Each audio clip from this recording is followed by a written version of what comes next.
many quarters a week and so many quarters a It's the season. Coach's Corner But if here you get on the thrown Lorraine County out Sports Network, brought to of you the by first Jay game, Valadez. Train you with the can't best. play. Jay Valadez, a And it's been certified an issue AAU from time coach. to time. We'll And talk I don't about know some that anyone's Vermilion ever. Sailors basketball with Coach Every Kurt once in a Havermill. while, Coach, there'll be a let's go back to varsity coach Friday. sitting on the Really bench for the exciting JV fourth game. quarter for our viewers. Could you And get tossed. a recap? And you get tossed, you got to sit out the next two games. Yeah, for the first three quarters, which is we your really next had a game. hard time putting the ball in the basket. We were getting wide open looks and it just wasn't falling for us.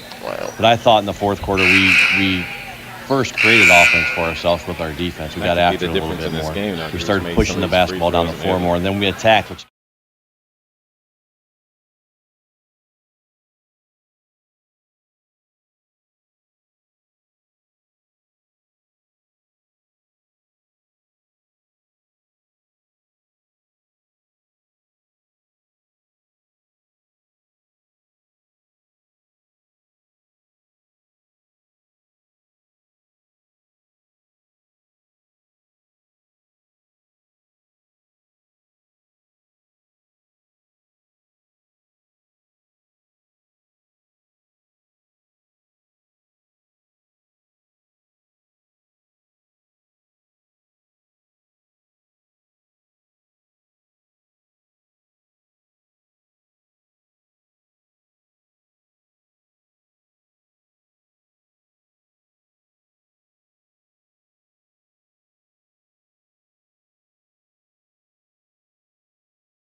Happy New Year from Vermilion, Ohio, and welcome to, I guess, technically the second year of the Lorain County Sports Network. We're starting 2024 here at Vermilion as the Sailors take to the court. They're going to take on the Black River Pirates in a non-conference game. The usual Lorain County sports crew is here. I'm John Guzik. I'll be with my partner Max Drummond tonight, Edwin Vereen and Michael Allison, taking all the duties off air to make sure we've got your sounds and sights of basically the first and really only game tonight, the first game of the 2024 season for the Lorain County area. And technically both of these schools are outside of Lorain County, but both of them involve students from Lorain County. So here we are, we're ready to go. And as we always do, the pep band gets us fired up here in Vermilion. We talked to the coaches to give us some insight into how their season's gone so far and what to expect tonight. I'm going to start that conversation with my partner Max Drummond, talking to first-year Black River coach Dennis English as we get to the Coach's Corner, which is brought to you by Jay Valadez. Train with the best. Jay Valadez, a certified AAU coach, brings you the Coach's Corner now on Lorain County Sports Network.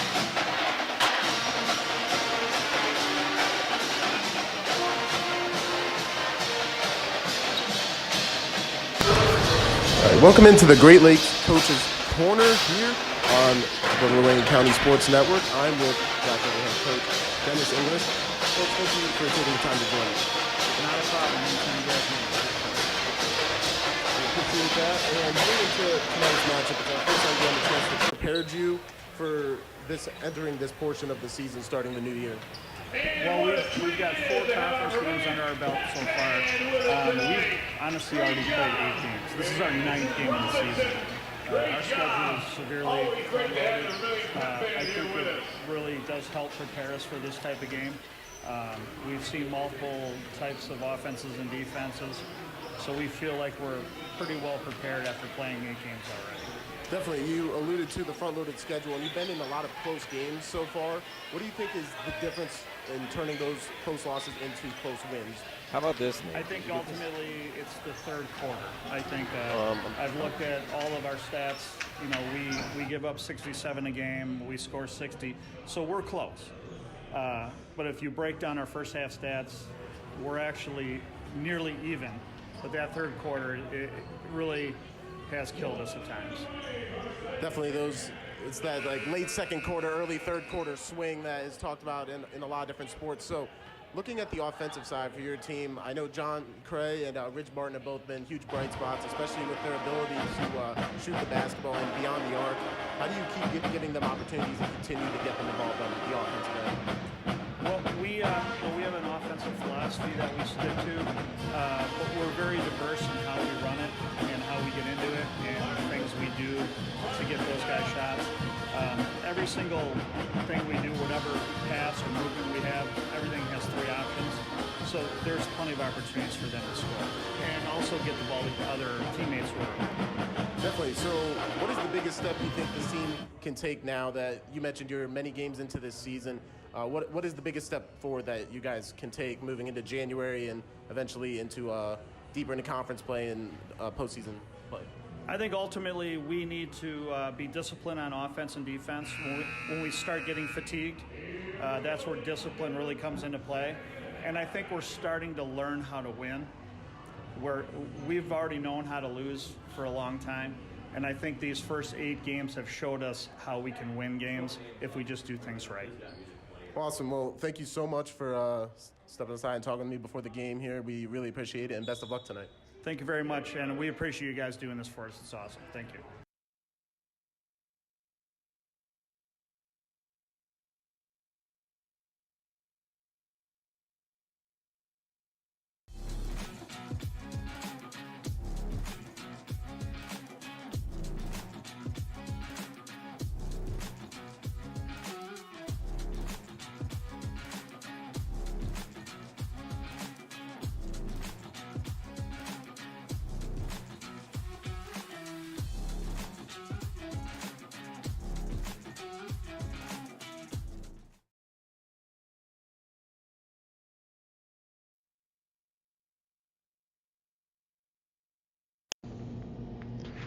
It's the Coach's Corner here on the Lorraine County Sports Network, brought to you by Jay Valadez. Train with the best. Jay Valadez, a certified AAU coach. And we talk about some Vermilion Sailors basketball with Coach Kurt Habermill.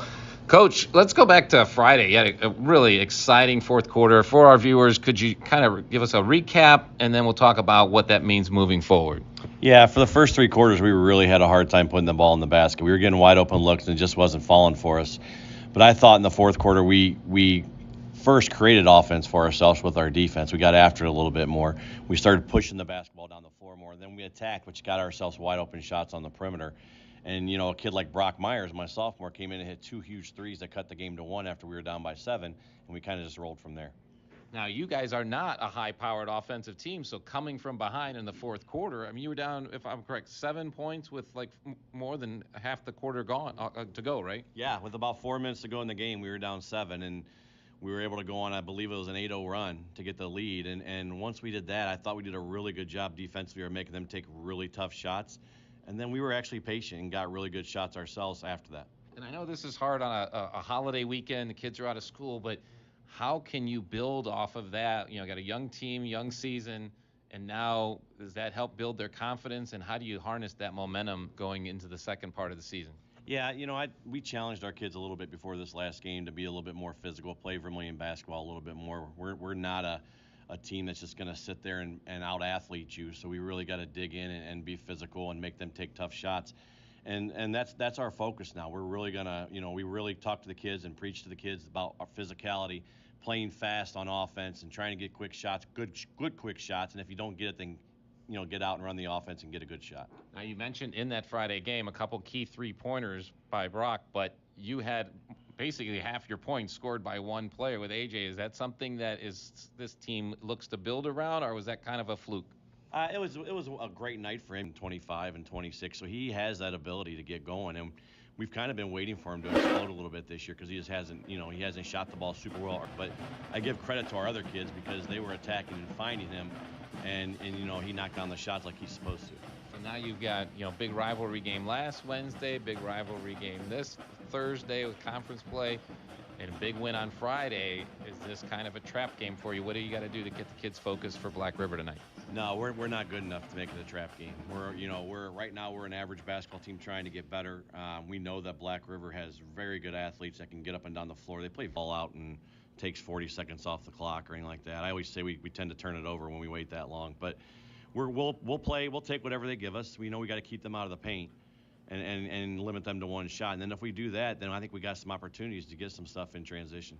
Well, we're happy to be here tonight. You guys are basically the featured game in this whole region, right, with nothing else on the calendar, but it's Vermilion and Black River. Non-conference action is going to tip off here, so stick around on the Lorraine County Sports Network.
John Guzik back here on the Lorraine County Sports Network. We always appreciate the time the coaches give us before the game to give us a little insight into what's happening. As we got about 5 minutes of warm-ups left here before we get things ready to go. Bring in my partner, Max Drummond, as we welcome you to this first Stewart's TV and Appliance Game of the Week for 2024 on the Lorraine County Sports Network, which is a production of the WOBL and WDLW Sports Department. So you can look to hear from us and see us every Tuesday night for the remainder of the regular season. And we probably have a pretty good matchup going on here tonight, Max. That's right. We got two teams that are in the process of figuring themselves out still, but have things to be optimistic about because as they go deeper into the season, they're learning more about their strengths and what they're going to be able to build on moving forward. Black River coming in from the Lorain County League, and they are coming off a loss to Hillsdale last week. Dropped another close one. They've had a number of close games. They're just having trouble finishing. That one was a 75-70 loss at Hillsdale. Dropped them to 1-7 on the season so far. Meanwhile, Vermilion had what we talked about with Coach Havermill in the coach's corner, possibly a kind of a season evolving win by coming from behind. Again, Fort Clinton, another team that hasn't put up a lot of wins up there this season. So good to get the victory, but down 7 partway into the fourth quarter for a team that doesn't score a lot of points was a really good mark for Vermilion and something these teams can build off of, because we're looking at Vermilion, and we'll get into the starting lineups in a minute, but Vermilion has a very balanced group of athletes out here, ranging from seniors all the way to we're going to have one of their freshmen starting for us tonight. Meanwhile, Black River, it's a very senior-laden team, that 8 seniors. What stands out on the Black River roster is only 1 junior on this team, and seeing that they didn't perform that well on the junior varsity game, they might have some work in building some things together. But we're going to see some of the younger guys tonight for Black River as well, and we'll talk about that as the evening goes along. And going through a couple of the things we like to tell you about before the game starts, look at the Illyria Jewelry and Repair Injury and Inactive Report. Illyria Jewelry and Repair treating customers like family. Yeah, and on that tonight for Black River, we know Eric Grosser. He is with the team, but he will not be in tonight. He will not play. And as for Vermilion, as far as we know, everybody else is in the lineup and scheduled to be in the rotation. Yeah, so far this year we haven't had, thankfully, I mean, on the women's side they had a very major injury in Lorain County basketball, but so far this season, it's, if anything, the Avon team, which we have the last 2 weeks on the YouTube, looking for one of their traditional starters to come back from injury in the next, possibly within the next 2 weeks over there, with Nolan Good being batted back to Avon. So far, health-wise, it seems to be a good season for most of them, because like you said, Eric's inactive tonight from a football situation, and he had a nice football season for the Black River Pirates as well. All right, so we've got a lot to cover. We'll get you the opening tip-off, but first we're going to have the national anthem and your starting lineups. When we come back, do we take this quick break? It's Vermilion taking on Black River next on the Lorain County Sports Network.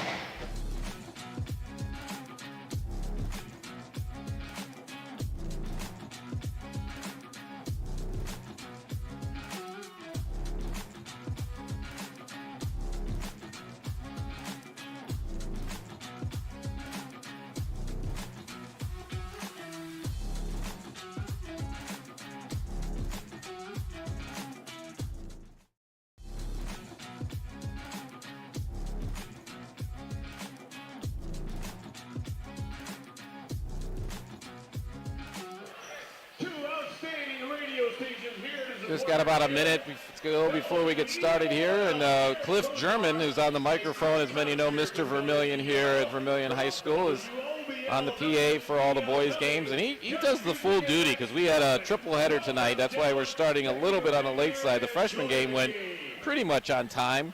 Against they played Biden Illyria to play the freshman game there, which is where WDLW will be on Friday, by the way. We'll talk about that in a little bit. But Mr. German currently has 2 grandchildren that are still playing here in the Vermilion team, and actually both of them, you're going to hear us mention them in our starting lineups coming up in just a few minutes. But the crowd is standing, the players are ready, and our national anthem is brought to you by Rich Resendez. Rich Resendez for Lorain County Sheriff in 2024, as we take this time now to honor America here. And I know we've got the live pep band from Vermilion, so I think we're going to get a nice live version of our national anthem here as the flag falls from the ceiling here in the middle of the gym here.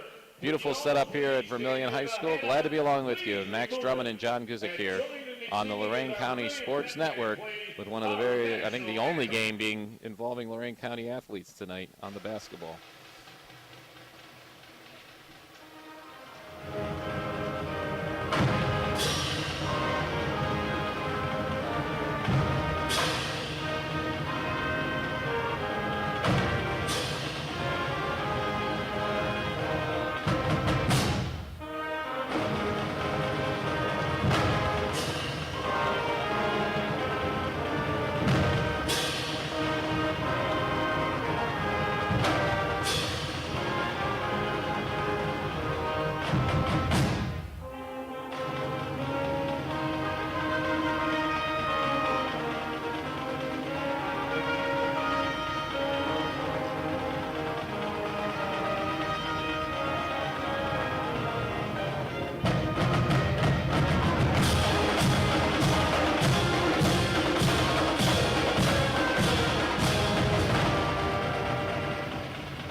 always such a nice touch to have live presentations of a national anthem, and makes it that much closer to tip-off here as we've got Vermilion taking on Black River here in Vermilion, Ohio. And we get to the starting lineups here, which are brought to you by Smitty's Place. Smitty's Place, where friends meet. And our starting lineups start with the Black River Pirates. This is a non-conference game, but Black River 0-4 in the Lorain County League, 1-7 overall. They're going to send out their leading scorer first. Number 1 is their number 1 out there, 6'1" senior Johnny Cray. He scored 27 in that loss to Hillsdale last week, averaging 19.5 on the season. Also in the backcourt will be number 3, Austin Paymer. Austin, just a sophomore, 5'9" sophomore. He had 5 on Friday. Lenny Ramirez is a 6'1" senior. He'll be wearing number 10 out there for the Pirates. I'm sorry, he's not on the starting. I'm sorry, that's my mistake. It'll be 12, Zane Bungard. He's a 6'2" sophomore, and one of those younger guys getting on the court early for Black River. He scored 14 on Friday. Also is averaging 1.4 blocks per game on this season. 6' senior Blake Hopkins will be wearing number 22 for Black River. He's averaging 2.3 steals a game, so look for him to put some pressure on Vermilion's ball handling. And then finally rounding out the starting 5 for Black River, it's number 24, Ridge Martin. He's a 5'9" senior. Had 14 points on Friday. He's averaging 3 points a game and 3 rebounds a game and 3.6 assists.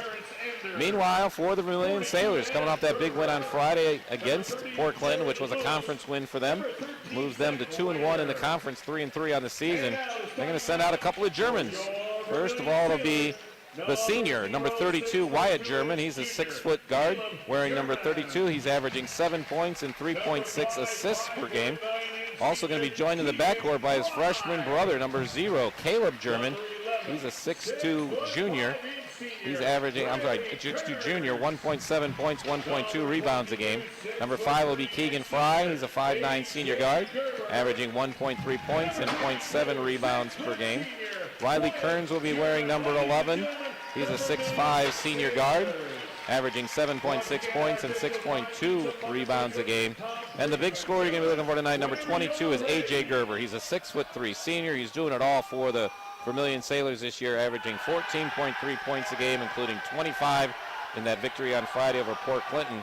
Also getting 5.8 rebounds per game as well. So that brings us to the point. We're ready to go. John Guzik with Max Drummond along with you here on the Lorain County Sports Network.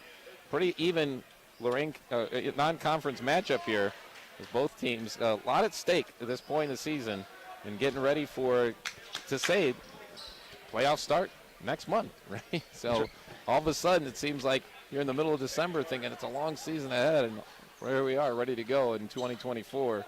And a lot going on this week in Vermilion. Now we're starting with a technical foul, and that's going to be made by A.J. Gerber. Not surprised they're sending him out there to shoot free throws, but we know. So anytime a free throw like this to start the game, it's one of two things. It's something either one of the kids did in warm-ups with grabbing the rim or dunking, or they call it an administrative technical where the scorer's book for Black River was somehow incorrect or not done on time. So we'll have to pay attention here, Max, to make sure we're picking up the right numbers, because that's often the case, is either someone changed the number or was not in the book as the proper number. But either way, Vermilion starts the game with a 2-0 lead and the ball, and with the alternating possession, the arrow will go towards Black River on the next tie-up or to start the second quarter. And there's Gerber in the left corner right in front of Dennis English, the coach of the Black River Pirates, and all of a sudden it's Gerber 5 and Black River nothing, as Johnny Cray misses his attempt on the other end, and Vermilion quick with the rebound back in the corner. This time it's Riley Kearns. That one's off. Rebound comes down to Gerber. He's going to take it up inside, muscles it up, got the shot up. Didn't go, but he got the foul, and guess what? A.J. Gerber in the first 46 seconds of the game is going to the line twice. Obviously giving up 2 points to start the game is not ideal, but to their main shooter like him, letting him get in an early flow that's outside of just warm-ups, that is such an unfortunate thing to do if you're the Pirates. Yeah, I guess it could backfire on you if you miss in those shots, you're not ready. But yeah, you just got done warming up, you're ready to go. Hey, I can put 2 points on the board before I even get going. And so far this year, Gerber's just doing it all for the Sailors as he misses the second one there. But 6-0 now, all the points for Gerber, and there's the first turnover of the game. Black River mishandles, and Vermilion gets a chance to come back out. We're still in the first minute of this non-conference matchup, Vermilion and Black River. Black River giving a little bit of pressure in the backfield. That's Cray for Black River, putting the pressure on the ball handler, Gerber. He brings it into the key, dumps it off on the right side is Keegan Fry, and as they work it around, get it back to Gerber, and then into the corner is German. Gerber taking another shot, no good. Rebound comes down, but then lost the rebound on a turnover. That was Kearns bringing down the rebound, but ends up being the first turnover for Vermilion in the game. And right now the Pirates, they need to get their offensive flow going, get their shooters involved. Ridge Martin as well as, of course, Johnny Cray need to be able to either work off screens or just somehow be worked open here to get this flow of offense started, get them on the board. And that was Ridge Martin. He dumps it off to Blake Hopkins. Still, this is patience for Black River, which is not, I wouldn't call them a high-scoring team, but they're an above-average scoring team, and they've been averaging more than 10 points a game compared to their opponents tonight.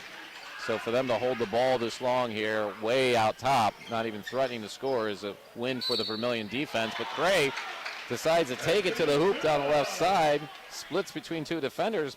Shot goes in, and he's going to the line for a traditional and one.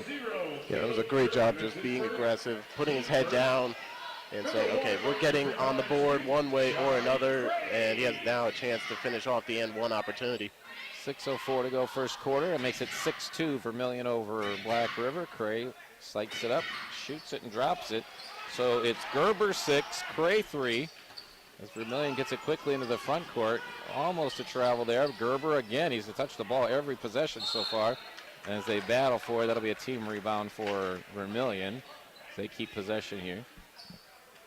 We expect this to be a very competitive game. Friday for Vermilion and Portland, very competitive game. And as we mentioned, even though Black River's record is not that impressive, they've been very close in single-digit games for most of their times out this season.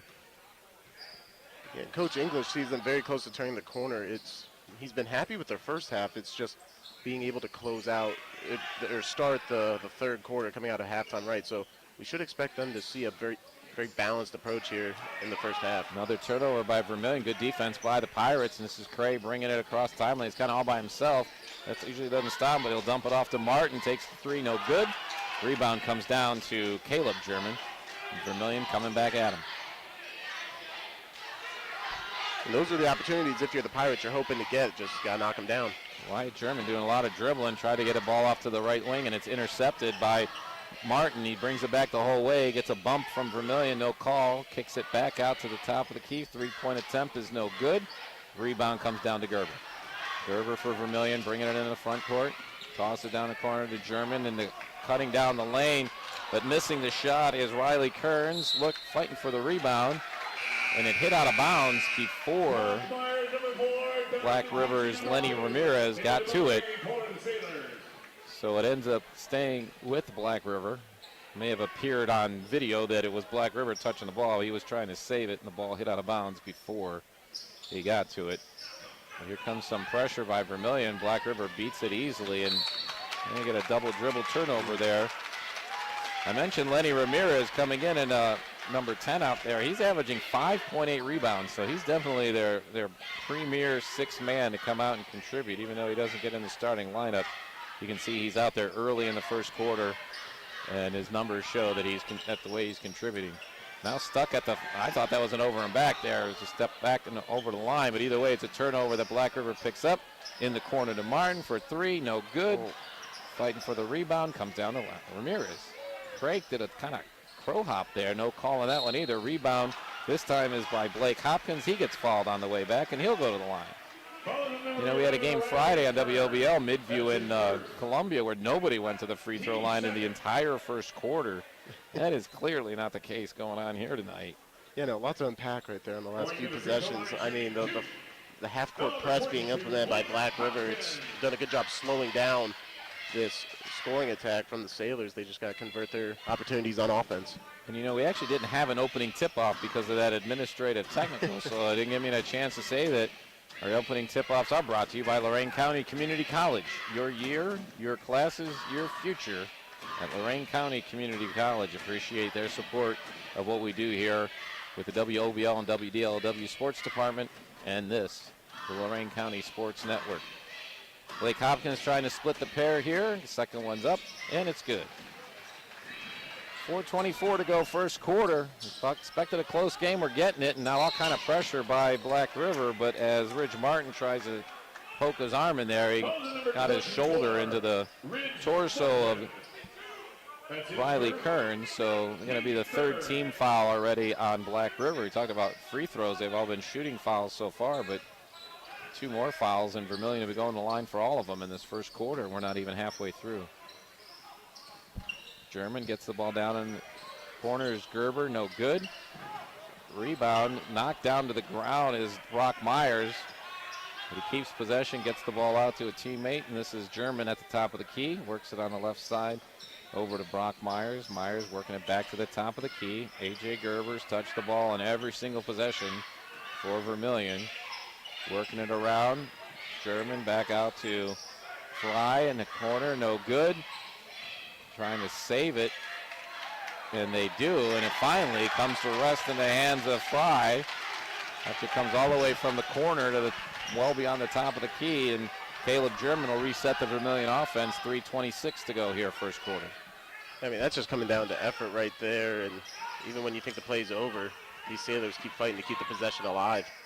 And this is our first chance seeing Black River this year, but you wonder what's the difference between 1 and 7. Is it start that way, or is this where you are because you're 1 and 7? And that was a Riley Kearns missing a 3-pointer. Black River gets the rebound on that one and brings it back down. Ramirez works it on the corner to Cray. Cray eyeing it up, gets it back up to the top of the key to Ridge Martin. Ridge Martin guarded closely there, swings it around to Paymer. Paymer to Cray. Cray going to work into the lane, and got a timeout off the Black River bench. It's a 30. We'll take a 30 with the score 6-4. Vermilion up on Black River with 2:48 to go in the first quarter. Back after this on the Lorain County Sports Network.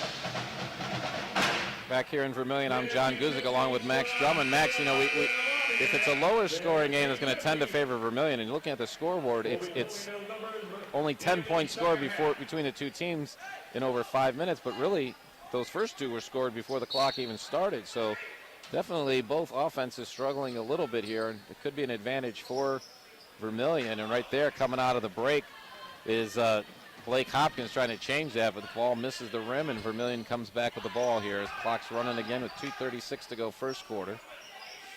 Yeah, I was thinking about during that timeout, obviously Black River wants to be able to move the ball, and they weren't getting that, so that led to the very emphatic Dennis English timeout, and they were able to get an open look there. Just Zane Bungard back in for Black River. He was one of the starters, took a break. Lenny Ramirez hits the bench. Vermilion still with the ball.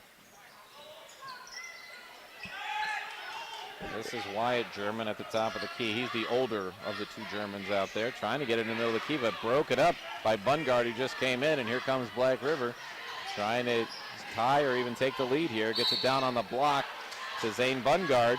He's making use of his time as soon as he gets back in off the bench, right? Gets himself to the line. We've got a foul on Kearns for Vermilion. That's already his second. Third team foul in this first quarter for Vermilion, and Bungard now. And on that play, Blake Hopkins, great job getting the ball up court as quickly as possible, leading to these chances at points here from the line. Bungard's already the fourth different player to go to the foul line today, and we're still not even 6 minutes into this game. And for Vermilion, 23 coming on in for the first time today is Colin Agnew. He's a 6'2 junior. Going to the bench was Riley Kearns with his 2 fouls, and Bungard misses both of the free throws, and Vermilion's offense back at it here. Right in front of the Black River bench, dribbling it around is Myers, gets it over to A.J. Gerber. We haven't actually called his name in a couple possessions. Now in the corner, Myers misses everything, coming down with the rebound and heading back the other way as Ridge Martin gets it ahead to Johnny Cray. Cray comes across the foul line, dishes it out on the right side for another three-point attempt for Black River. That one's no good. Tip no good. Another try again. That was Blake Hopkins working on the board, but nothing happening, and Vermilion comes up with it as A.J. Gerber gets on the floor and gets it ahead to German. And he's going to get called, I believe this is going to be a push-off foul. He brought up his arm as he was trying to get position on the block, and it is. So for German, that's his first team foul and the fourth on Vermilion. So after we thought Vermilion might be getting to the line quickly, it's Black River that'll be shooting fouls the rest of the quarter. Good inbounds pass, quick way to break the press there is Zane Bungard dropping it in, his first two of the game. And we're tied at 6 with 1:21 to go first quarter, and another foul. This one's going to be on Black River, so both teams now have 4 team fouls. That's on Austin Paymer, number 3 out there. So if there are any more fouls in this final 81 seconds of the first quarter, both teams will be shooting 2 with the new rule this season, taking foul counts by quarter. This is A.J. Gerber rescuing that long distance pass, putting it back the other way. Deep 3 is no good, and brought down on the rebound side is Bungard again after that miss by German. Here comes Johnny Cray trying to step down the left side of the lane, got some contact, no good, gets his own rebound. Cray back into the lane, taking it up to the hoop, lays it off the glass and in. Cray has 5. And it's now the first lead of the game for Black River. Hard to lead the game when you start down 2-0 before you clock even starts. So first lead of the game here late in the first quarter for Black River. It might be finding a little bit more of their offense that we mentioned was missing before Coach English took that timeout earlier. There's a 3 in the corner from Wyatt German, and he drops it in there. Gives Vermilion the lead back. Cray coming back the other way immediately, got a hand check on his left hip, and as he went to the hoop, he gets the foul by Colin Agnew, but I think Agnew took a little shot from Cray's forearm or shoulder in the jaw. He's taking a second. His first foul, and like you said, it is the 15th foul on Vermilion here in the first quarter. Agnew looks to be all right. Cray going to the line for the second time this quarter. He made his first free throw. It was a traditional three-point play that he made to start scoring for Black River earlier.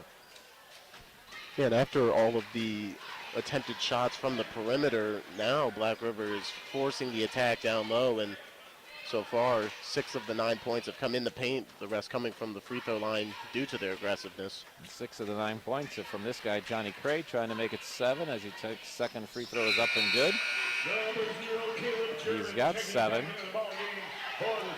Caleb German comes back in, and as soon as Colin Agnew goes out, he goes to the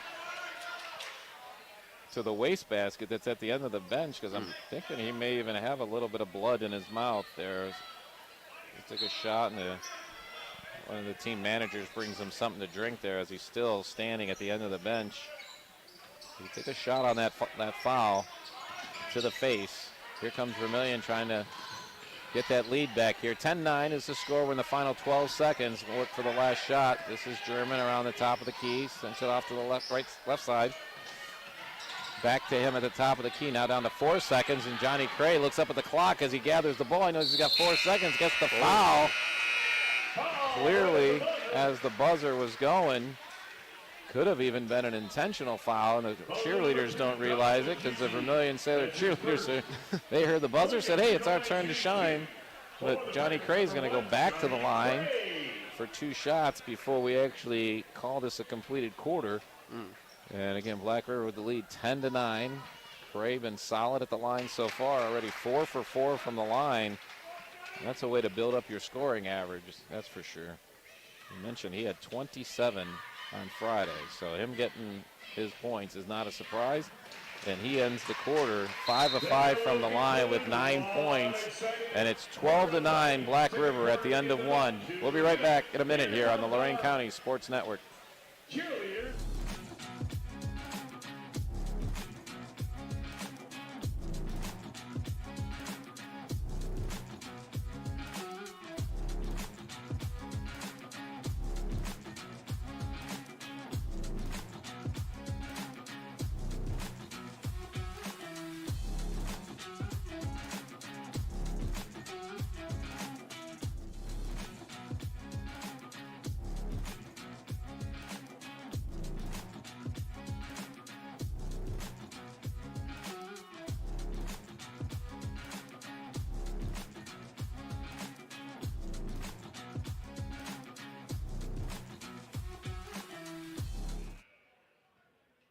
Back here at Vermilion, I'm John Guzik along with Max Drummond. We've got second quarter action ready to go between the Sailors hosting this game against the Black River Pirates. Happy New Year again to you. I hope your year's off to a good start, and it's looking like a good 2024 for Lorain County basketball, as everyone's been out there being competitive, and we've got some really good races going on. The Southwestern Conference, of course, is always high-end quality basketball. But the Lorain County League, the top of that, is really shaping up strong. And we've got a great game coming up this Friday on WOBL. Columbia will be at Keystone. That's a big game here early in the season. And also we'll talk about where we're going to be next week, because we're going to be at Keystone on the YouTube network next Tuesday as well. But second quarter action underway. And starting off with the ball is Ridge Martin trying to three from the corner. No good. And as Brock Myers grabs that long fast break pass, he absorbs the contact, gets to the basket, and drops it in for his first 2 points of the game. And here we are 12 seconds into the second quarter, and Vermilion with a chance to tie it up. So I was going to mention how the Pirates are able to close the quarter, getting 2 free throws without the clock running to kind of make up for Vermilion getting that, but sending Myers to the foul line right away. Fortunately, he misses for the Pirates. All right, so still got a 12-11 lead for Black River as they get the ball inbounded and getting pressure from Vermilion. This is Martin again. He's been under the main ball handler, but the ball gets loose in the middle of the lane, picked up by Myers, out to A.J. Gerber on the break and to the hoop and good. A.J. Gerber had 6 in the first half, now 8 in the game. And Martin slips down. That's 2 turnovers in a row by Black River. And going the other way is Caleb German. Getting a nice hoop off the right side of the glass with pressure at his first 2 points of the game. And Johnny Craig quickly back the other way. Says, hey, Caleb German, you're going to take a foul there. So now, after not making a single 2-point field goal there in the first quarter, Vermilion fires away with 3 straight to open the quarter, and now retakes the lead. Great start. Great job there by the Sailors. First foul of the quarter against Vermilion, second foul on Caleb German. And this will be Johnny Cray inbounding. He's their leading scorer if you're just joining us. He's got 9 in the first quarter. In the corner is Ridge Martin, just waiting for that one, and he drops it over Wyatt German. And for Martin, that's his first basket of the day. And it's tied up at 15. Here's A.J. Gerber trying to answer. That one's no good. Johnny Craig controls the rebound. Deep pass quickly out to Martin. He dumps it off on the right side to Glungard. Shot no good, gets his own rebound. Still looking for some help. Now it's going to almost go. Cray saves it, but it's still a turnover on that one, as it's picked up by Vermilion, and then there's Ramirez back with competing against that, but they're going to call it. Number 23, Colin Agnew, that's his second. They're going to call the foul on Vermilion, and they're going to lose the ball there. Let's hold on a second, because the referees are pointing one way, but okay, now he's telling his partner to come up, because looked like the calling referee was about to inbound it, but the foul is on Vermilion, so to lose possession. 6:39 to go, second quarter. And that was Lenny Ramirez for Black River making the defensive play that caused the foul and ends up basically in a turnover. This is Martin in the corner, and he drops another 3 in there. He was just kind of a couple possessions. He had trouble with keeping his feet, and now he's dropping 2 threes and another turnover. Cray traveled, though, before the dunk. Oh, that would have been a great dunk here to get us fired up here. But unfortunately, he took an extra step, kept his momentum going. Steve Lawson of Russell Real Estate Services was all ready to bring you the slam dunk of the game. So Steve Lawson, selling or buying your next home, consider top performing realtor Steve Lawson. So now we know, though, that Johnny Cray can dunk. You just got to find a way to settle those feet down before he gets his jump on. That's right. He'll certainly have us ready for that the remainder of the game. Biggest lead of the game right now for Black River. It's going to be a foul on Austin Paymer for Black River. It's his second for the Pirates, and Vermilion keeping possession, inbounding from the baseline.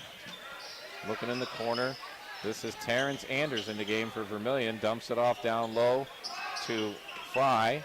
Works it back up to the top of the key to Myers. Myers looks on the left side to Dom DeFucci. So we got a lot of guys in off the bench here as we're getting into the second quarter for Vermilion. They got a deep bench. Maybe that's part of the strategy is keep the pressure on and try to wear down Black River just like they wore down Port Clinton on Friday. Vermilion offense still trying to work. Pressure from Cray and then knocked out of bounds by Ridge Martin to keep it to the Vermilion basketball. 5:40 to go in the first half. Yeah, it was certainly a dangerous spot to pick up the dribble right there by Brock Myers, and they're lucky that Ridge Martin wasn't able to save that to one of his teammates. So this is Fry inbounding. Gets the ball back after the inbound. Still pressure out top by Johnny Cray. Vermilion still content to work their offense way off the three-point arc. Now in the corner, Gerber, and of course he's their main scorer, so Black River covers that up quickly, but Vermilion swings it around, misses the three-pointer. Rebound comes down to Myers. His shot return is no good. Rebound finally controlled by Bungard, gets it across the timeline, and this is Johnny Cray working the baseline, gets in the corner. Martin's made 2 of them from there. That one's no good. Rebound comes down to Brock Myers, and he gets fouled on that return down to the floor. 5:06 to go second quarter, and they're going to call the foul on Bungard. That's his second and the third against Black River here in the second quarter. And so after no three-point field goal makes in the first quarter, Black River making it a point here to get Ridge Martin involved specifically in that far corner. Talking about the subs that have been in for Vermilion. That's Riley Kearns, who was a starter, coming in for Keegan Fry, who also is a starter. So still seeing some extra minutes off the bench here for Vermilion in the second quarter. And our score is kind of stuck here at 18-15 for the last couple of minutes of action. A.J. Gerber trying to change that, gets blocked by Bungard, but Gerber keeps the rebound, spinning around, tries it up, no good. Battle underneath, it's pulled away by German. Oh no, this is Anders, he goes up to the hoop, no good, but he'll take the foul and he'll go to the line for the first time today. Terrence Anders is a 6'3" junior. Battling down there. Hasn't done much on the point side for Vermilion yet this year, but he is averaging almost 3 rebounds a game. We'll see if he can put some points on the board as Black River's been maintaining this 3-point lead. I think we're up to almost 2.5 minutes of game time. Anders cuts that one down. Now down to 2. Vermilion substitution is going to have Brock Myers sit down, and Thomas Garay is in the game for the first time. Garay, a 6'2" senior, he's averaging 7.8 points and 4 rebounds a game. Terrence Anders now has 2, and it's back to a 1-point game with 4:34 in the first half. Ridge Martin loves that spot, and he has now hit 3 of them this quarter. How's that for spreading the wealth?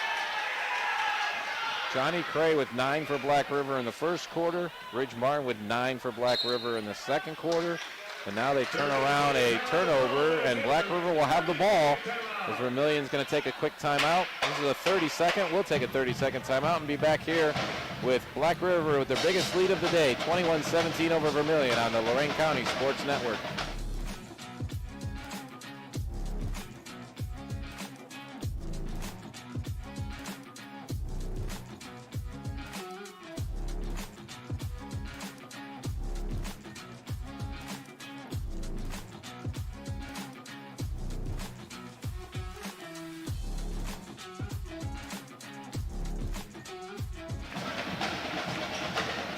Tell you what, nothing like the energy of a high school gymnasium. We've got the Vermilion pep band to our right. We've got the Vermilion cheerleaders going sideline to sideline to our left. And we are happy to bring it to you here on the Lorain County Sports Network. Action is back on the floor with Ridge Martin bringing it into the front court for Black River. Like I said before the break, their biggest lead of the game now, 4 points. And Ridge Martin trying to change that, gets it down to Bungard. Bungard working in the lane, kicks it in the corner. That time it's Blake Hopkins. That's been Ridge Martin's spot, but he's sticking out on the left side here and taking this possession pretty much on that portion of the floor after he's established himself in that right corner. Trying to change things up against that Vermilion defense. It didn't work because Vermilion comes away with the ball, and coming up the court is Riley Kearns. Gets it off to A.J. Gerber. His 3 is good. Gerber started the game with 2 free throws before the game even started. had 6 in the first quarter. He now has 11, and Vermilion quickly gets the defensive rebound and brings it back. And Gerber's going to get fouled that time by Austin Paymer, and for Paymer, that's going to be his third. 5'9" sophomore, one of their starters, now in foul trouble. It's not only the third one on Paymer, but it's the 5th team foul against Black River in the second quarter. So we're going to send A.J. Gerber to the line for 2 more. He's already 3 of 4 from the line out there today, and on the season, A.J. Gerber making 76% of his free throws. I mean, no surprise that he was the sailor chosen to take those free throws on the administrative technical to start the game. And despite missing that one, still has a chance to tie it up here as we get close to 3.5 minutes remaining until halftime. Colin Agnew is 23 for Vermilion. He just re-entered the game, and Wyatt German is number 32, as A.J. Gerber, number 22, drops the second one. He has 6 in this quarter, 12 for the game, and it's 21-21, 3:26 to go in the first half. Johnny Cray sprinting into the lane, but dumps it off in the corner, and no good as that shot by Hopkins and turnaround jumper. Bungard, I'm sorry, the shot was by Levine Lahan in the corner. Either way, they're missing, and here's A.J. Gerber back trying to get the ball down low, but Bungard saw that coming, anticipated it, and intercepted it. Garay breaks up the potential fast break by Black River, and they'll reset with 3:05 to go in a tie game. We knew we were getting a good one tonight. So far, no disappointments. But still, at 21 points in the game, more at the pace of what Vermilion's used to, and not the higher scoring that Black River would prefer. Yeah, and it seems like the scoring has come in bursts. You know, we get a few possessions back and forth of scoring, and then great defense stepping up after that, making adjustments. This is Martin trying from a different spot, a three-pointer. That one's no good. Rebound brought down by Kearns, and quickly the other way is German across the line. Tried to get it back to Kearns, but knocked away by Johnny Cray in his very fast hands. He lays it up and in. It's his first basket of the quarter, but it puts him in the double figures. First Black River Pirate to be in double figures. And trying to get the ball down on the baseline. And Riley Kearns thought he pulled his hands back fast enough to keep possession, but the referee says, nope, you're the last one to get it. And Kearns is going to take a seat as Terrence Anders is back into the game, number 33 for Vermilion. 2:25 to go. Black River trying to add to a 2-point lead. And they're getting Brock Myers back in the game for Vermilion. He's back on the floor with 2 points as Colin Agnew takes a seat. Good to see Colin back out there. He mentioned the first quarter. At the end of the quarter, he took kind of a shot to the jaw and might even have a little blood in his mouth, but he's been back on the court with no problems. Here's Black River trying to attack. Coming around with the ball is Lahan. He dumps it off to Cray. Cray in the corner, working back it around to Ridgemart. He brings it up back to the top of the key. Reset the Black River offense. 2:06 to go first half. Johnny Cray takes a half a step and then drives in the lane, lays it up, no good. Rebound Garay. Garay brings it up to German. German back to Garay, and he brings it across the timeline. Vermilion trying to tie it back up or possibly take the lead if A.J. Gerber drops that one, and he does. From the corner, A.J. Gerber lighting it up. His third three-pointer so far in this game, and first time that Vermilion's had the lead here after in the second quarter. First time they've had the lead. Oh, goodness, he's already at 4 3-pointers here in this first half. He's spinning around in the lane as Bungard gets the ball knocked away, but he maintains possession. Shot up from the corner by Lahan. No good. Vermilion gets the rebound, and we're going to get a foul on that rebound. If it's on Black River, Vermilion's going to the line. Let's see, who is he calling it on? If they're taking it out of bounds, that means the foul is on Vermilion, and Black River will have the ball. Foul on 33, Terrence Anders. The official's taking his time officiating because they started substituting before he reported his foul. Now they got it right. Third. And the foul is on Vermilion, and Black River trying to inbound. Ball's knocked out of bounds by Brock Myers as they try to get it to a streaking Cray trying to come to the basket. 1:24 to go first half. We'll have stats, some analysis, and certainly run down the scores from the first half during our halftime show. And we have the potential for a special guest, so we'll talk about that in a minute. from the corner. He's taking a couple of them. That one drops for Lane Lahan off the bench.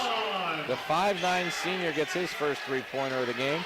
And it's now 26-24 as Black River back on top. Final minute, first half. Brock Myers, double teamed in the corner, just knocks the ball off of Bungard, and Vermilion to keep possession here, 59 seconds to go in the first half.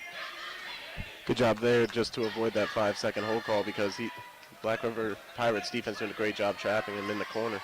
And I'm going to guess, but certainly we'll talk about this at halftime, I'm guessing the turnover battle is close to even so far, and that could be a big deciding factor in the second half. Here's a shot from the left side by Gerber, no good. Rebound comes down to Bungard, quickly ahead to Cray. Wyatt German trying to defend him. They're going to call a foul on him as Cray puts it up, and Cray is going back to the line. This will be his fourth trip to the line. 5 out of 5 on his first 3 trips from the line. Number 1 is the free throw line shooting. Buzzer's sounding, because I know it's still people getting used to that whole 2 shots thing. But this was a shooting foul anyway, so Cray sights it up. That one's a little short, so his first miss from the line so far today, and now we get substitute in. And that's going to be Dom DeFucci, a 5'9" junior coming back into the game, as is Riley Kearns, back on the floor as number 11. They match him right up next to Lenny Ramirez, one of their better rebounders. We'll see if it comes down to a battle here. Cray's second shot is good. And we get another substitution as Blake Hopkins back in the game for Black River, number 22. Zane Bungard takes the final 43 seconds of this half off. And here's full court pressure by Black River. Garay just came into the game recently, but he ends up being the main ball handler against this press. Here comes Kearns, going to take it all the way to the hoop himself and gets contact and hits the deck, but missed the shot. He'll go to the line for 2 as we get another foul here. Right there, it looked like his last takeoff step was from outside of the paint, maybe just beyond the block. He was trying to raise up there. Talking about turnovers making the difference in the second half, but fouls might be making a difference too, because that's 2 on Hopkins for Black River, and it's going to send Kearns to the line for 2. 32 seconds to go. And Vermilion trying to cut down a 3-point lead, which he now has cut it to 2 with Riley Kearns, his first point of this game.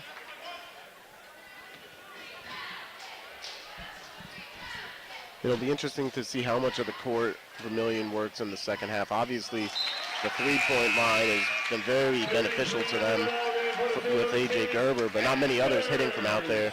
Kearns makes them both, and for his hard work, he goes and sits down. Terrence Anders, final 32 seconds of this first half. And also coming on the court, number 5 is Keegan Fry, back on defensive purposes here, and again, trying to keep people out of foul trouble as well. Cray bringing it up, 28 seconds to go. Works it past German, trying to work down the left, that's on side, Brock Myers, and call Myers for a body block there as he tried to stop Cray from breaking it to the hoop, with Cray getting himself to the line again. He'll get 2 more freebies with 22.8 showing on the clock first half. 1-point lead for the Pirates, trying to stretch that out. Cray misses again. He's got 12 on the game. We get 11 and 12 back in for Vermilion. 11 is Kearns, 12 is Garay. A lot of coaching going on here in this final 59 seconds of the first half. Probably about the 8th substitution we've had in the last 36 seconds. That's right, that buzzer's been active. Cray makes the second of his 2 shots again, and 2-point lead for Black River, 19 seconds to go. We'll see if Vermilion decides to work with this last shot, and it gets tied up as Gerber in the corner. And they're calling a foul on Black River, which is going to send Gerber to the line. They're going to call the foul on Lawhound. His first foul of the game, and Vermilion already in the bonus, so Gerber will go to the line and shoot 2 more. Started the game at the line. This will be his 4th trip to the line. And we'll talk about that at halftime, but see who's getting themselves into foul trouble. Gerber makes the first shot, make it a 1-point game. Back in the game again is Anders and Kearns switching off, as is Fry and Garay. Gerber trying to tie things up here. 14.7 to go. He does. Last shot possibility for Black River. Gets it in the corner to Ridge Martin. Back up top to Fry. Under 7 seconds now. Cray working. Gets it, dumps it in the corner to Lahan. He's already made one three-pointer. Great tip by Ramirez, but neither one goes before the buzzer. And we're going to end this first half tied up here at 28-28. We expected a competitive game tonight. We've got a good one here between Black River and Vermilion. We're tied up at 28. Stick around. Coming up next, we've got your halftime show brought to you by Health Markets Insurance. If you're uninsured, enroll today with Jeff Allison in Amherst. We'll be back on the air here after this break on the Lorain County Sports Network.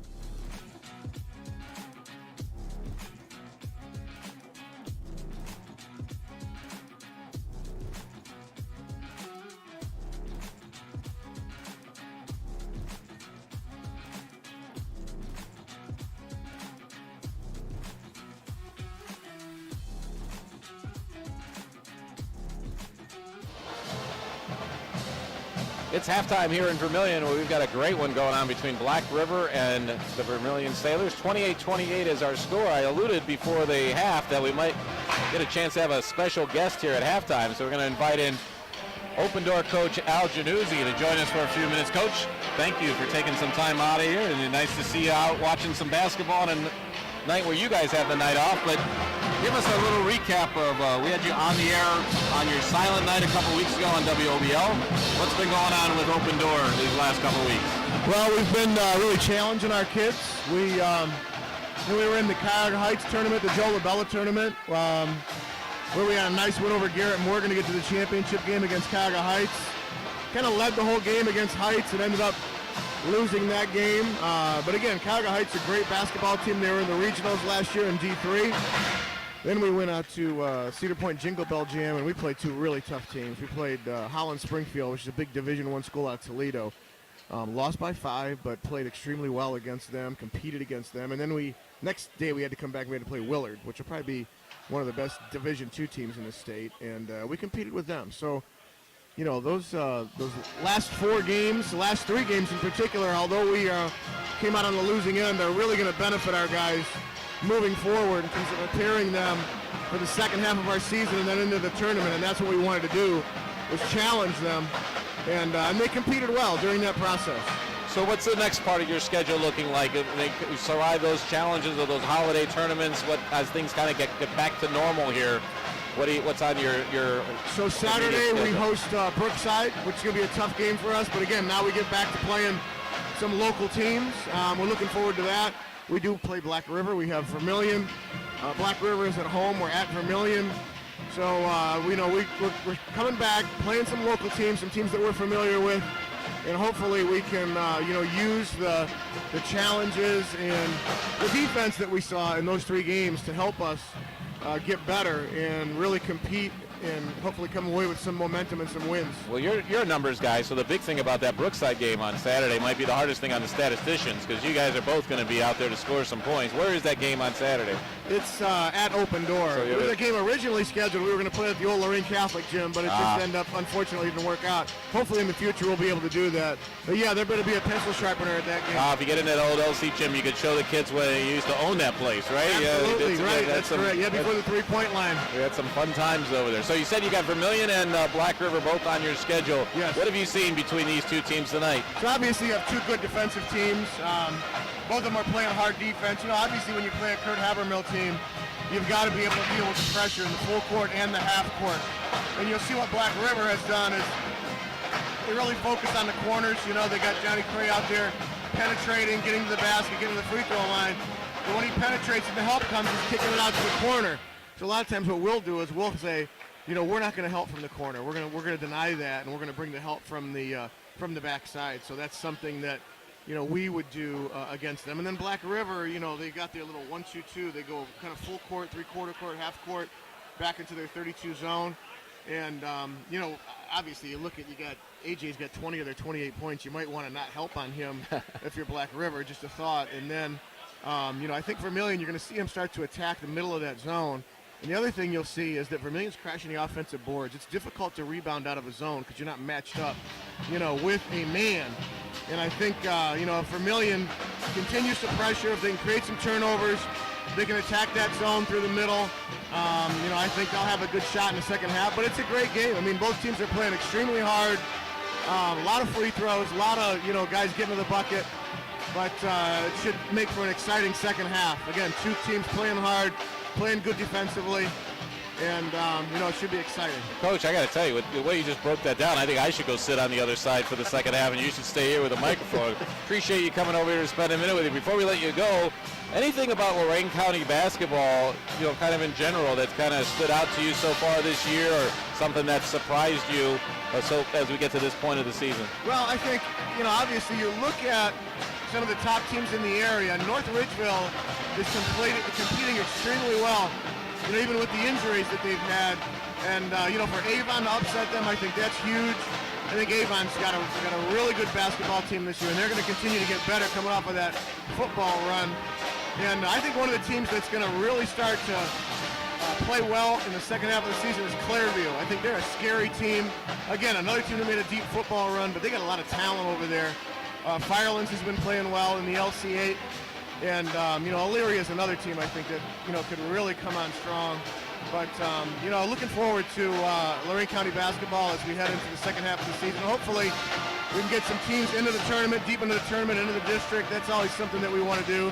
And all of our coaches are very supportive of each other, help each other, work together, got a great group of coaches. And, so hopefully, again, we'll see some of these teams get into the tournament, make a little noise in all the levels, but I think it's going to be an exciting run in LC8, SWC. Amherst is playing well, so a lot of good basketball in Lorain County. And we like to have that because we love competitive Tuesday nights here on the Lorain County Sports Network. And my calendar says in 3 weeks we're going to be with you guys at Clearview. There you go. And that should be a good one too, as you just alluded to. So Coach Al Januzzi with Open Door Christian School joining us here as a special guest at halftime. We're going to take a quick break. When we come back, we'll have those halftime numbers for you and get the second half of this great 28-28 matchup, as it's the score tied up between Vermilion and Black River at halftime on the Lorain County Sports Network.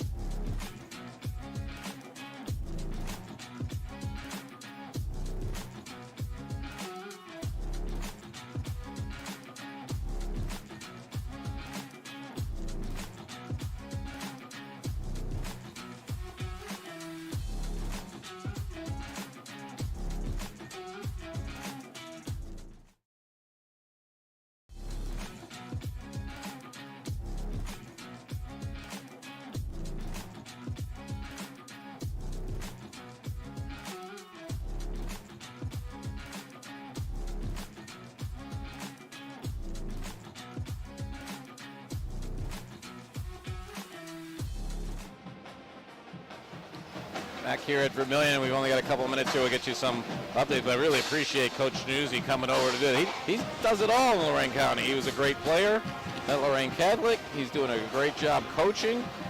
He just gave his audition tape for his broadcasting career whenever his coaching stint is over. And he also, with Al Januzzi CPA, where it's all about the numbers, brings you our halftime stats.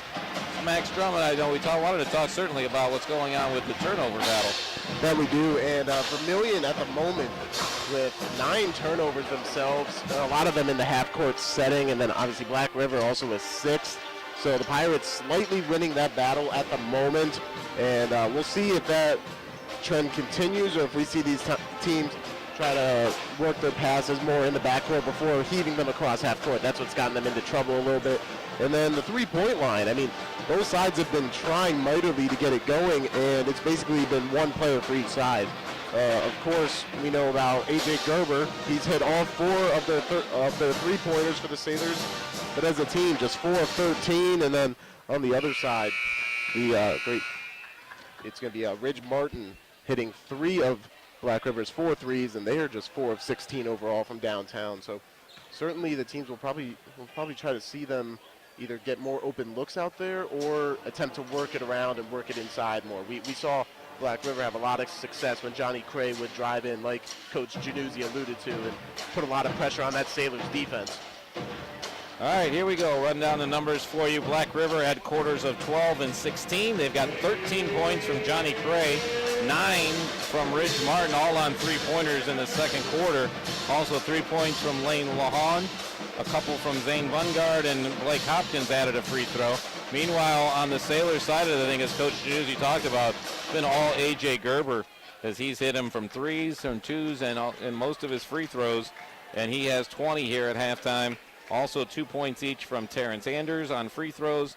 Riley Kearns made a couple of free throws. And the only other baskets of the whole first half was a couple points for Caleb German and 2 more from Brock Myers. So for Vermilion, quarters of 9 and 19 give us that 28-28 score here at halftime. And now it's third quarter action as Vermilion starts with the ball. And this is Wyatt German dribbling against Cray. Looks to the corner.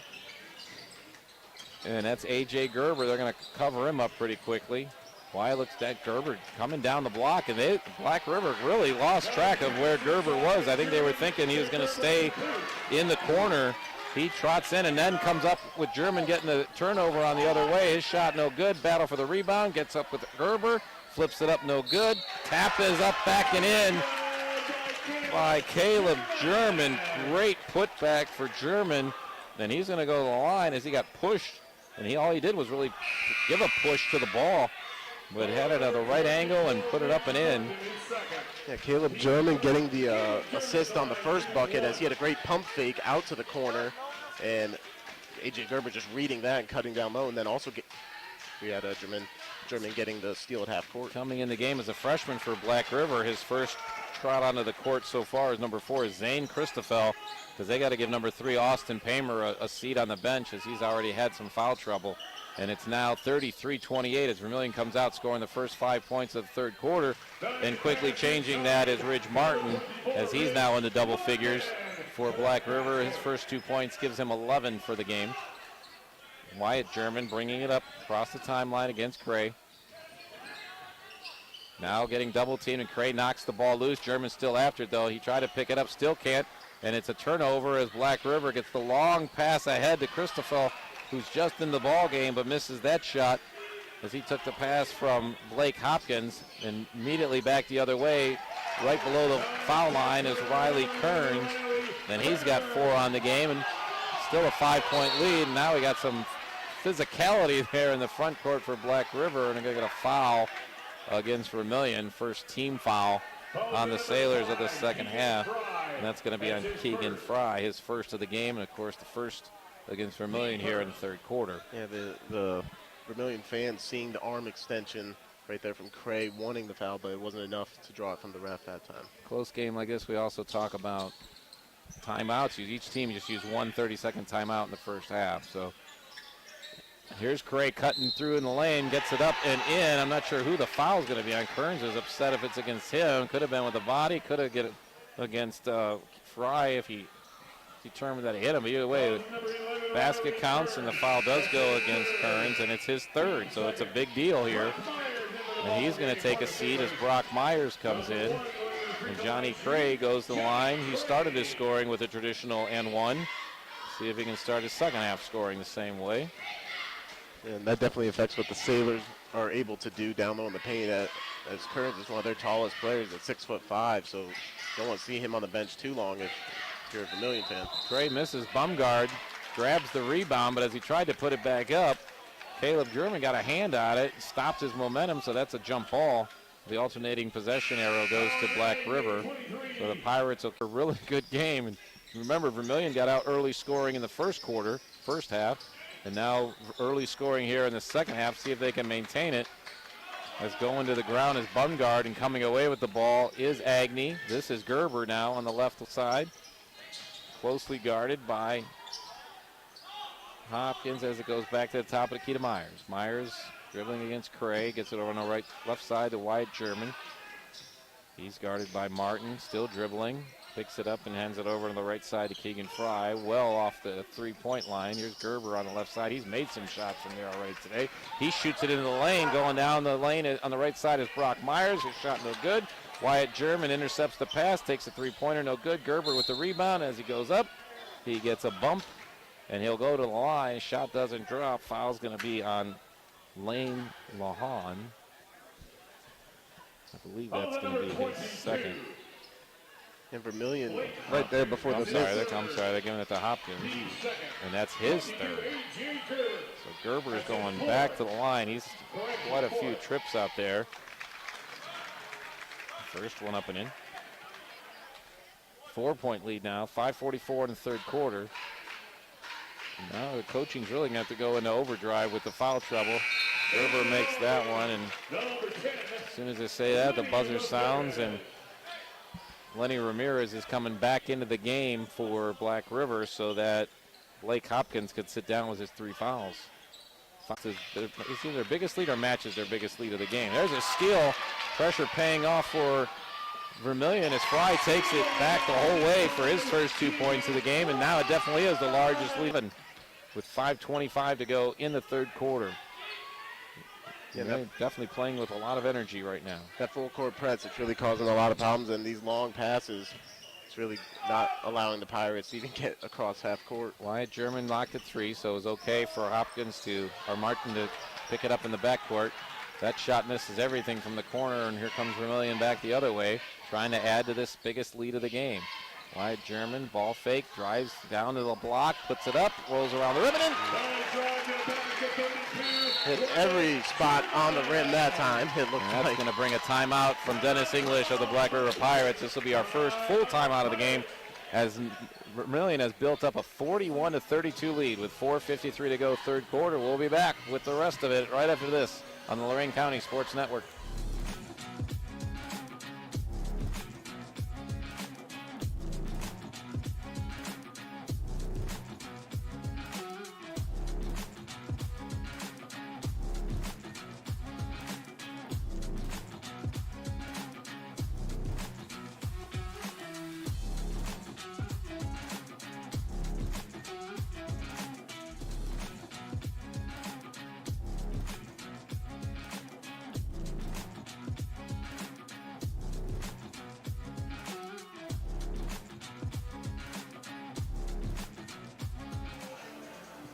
I love seeing all those sponsors rolling across your YouTube screen here. Appreciate all these companies do to bring you live high school sports from football to basketball season on these inaugural seasons of the Lorain County Sports Network, part of the WOBL, WDLW Sports Department. We're here in Vermilion on this Tuesday night, and the Sailors have built up their biggest lead of the game, now up 41-32.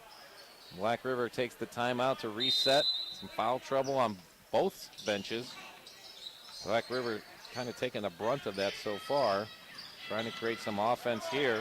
Coming down the other way is Austin Paymer. That shot's no good, but there's Johnny Cray with using his length and quickness to get the rebound. Kicks it in the corner. Ramirez drives to the side of the key and drops it in.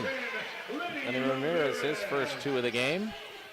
4:32 to go third quarter. This is Wyatt German handling the ball. Gets past Cray. And as he tries to get past Paymer, I believe Austin is going to pick up his 4th foul. 4th foul of the game on Paymer. 3rd of the quarter against Black River. And that's what we're talking about at the end of the second quarter. Not only who's going to clean it up with turnovers, but who can clean up, not get themselves in foul trouble. And so far, now Black River has already Hopkins on the bench with 3. Paymer now has 4. And Vermilion's Kurt Havermill is going to take a timeout of his own.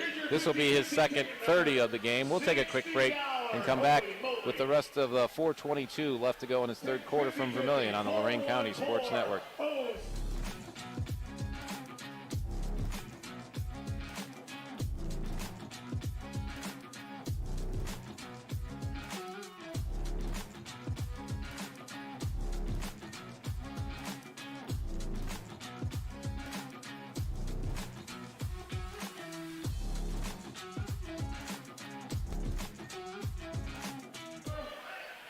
Here we are in Vermilion, and technically Vermilion and Black River schools both get students from Lorain County, but I don't know that you could find two schools that could say that and be any farther apart. And I was just noticing the Black River student section not represented as well today as maybe on some other nights, and that's got to be a big part of the reason, being a Tuesday night. Here's Wyatt German, finds control, dishes it off on the right side. Coming down the lane is Agnew. He gets hit in the face again. But Vermilion controls after the missed shot. This is German dumping it down on the block to Brock Myers, who drops it in for his second basket of the game. It's back to a 9-point lead by Vermilion. Rock River trying to spur some offense by getting it quickly ahead. But Vermilion's defense recovers, and there's Wyatt German knocking away a cross-court pass. But Ridge Martin maintains possession for the Pirates. So Wyatt German, a no-look pass on one and a diving attempt on the other. Great effort. They had an elbow come up on the drive into the key, no call, missed a shot, and coming down with the rebound is Bungard, and he gets fouled on the putback. Send him to the line for the second time today, but he did miss his first two attempts there. 3:38 to go here. 9-point lead is the largest of the game for either team.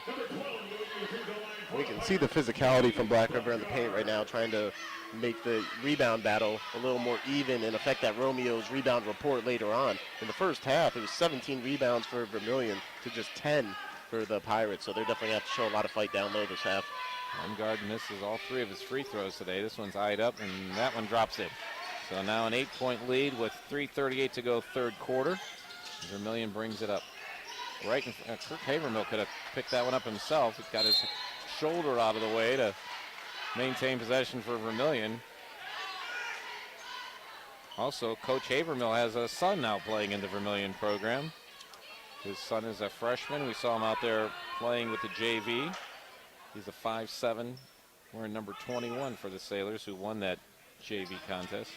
There's also a earlier. 3:20 to go, third quarter. Black River having some trouble against that Vermilion press. They break it that time, but Wyatt German intercepts the pass as soon as he gets into the front court. Quick down to A.J. Gerber. His shot up, rolls around the rim and in. That's that shooter's touch, you know. He just knows to get it up above that defender and let the ball and rim do the rest of the work. More pressure on the ball. Here's a corner three from Austin Paymer back in the game with his foul trouble, and that's his first made basket of the day. Three-pointer makes it a 7-point game with 2:47 to go third quarter. Yeah, he's one of the few underclassmen that sees playing time, so it's definitely a big role from him there coming off the bench. Wyatt German gets double-teamed in the backcourt, but as he gets it into the front court to Keegan Fry, the recovering defense is Austin Paymer, and he's going to be done. He's done. That's 5 on Paymer. So he gets his 3 points, and that'll be it for his night. Fouling out with 2:41 to go in the third quarter. So Coach English's strategy there was to go ahead and let him stay in there. And that didn't last long. So they'll be without Paymer, and he goes to the end of the bench. Vermilion inbounding again, and German doing the majority of the ball handling for Vermilion. Goes against Craig, gets a dump on the right side of Gerb. Steps to the lane, puts it up and in. We talked about how A.J. Gerber had 25 of the 47 points on Friday's win against Port Clinton for the Sailors. His percentage of points so far tonight is even greater than that. He's got 28 out of 38. I'm sorry, 28 out of 47 today. It's 47 to 38, and there's a battle for the ball out of bounds. Gerber knocks the ball off of Lenny Ramirez, so the Sailors get a chance to build on this 9-point lead. 2:11 to go in the third quarter.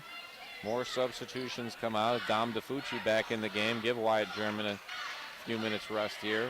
And he's earned it, that's for sure. So I can quickly do the math that 28 out of 47 points is a higher percentage than 25 out of 47 points. But Vermilion's far from done scoring today.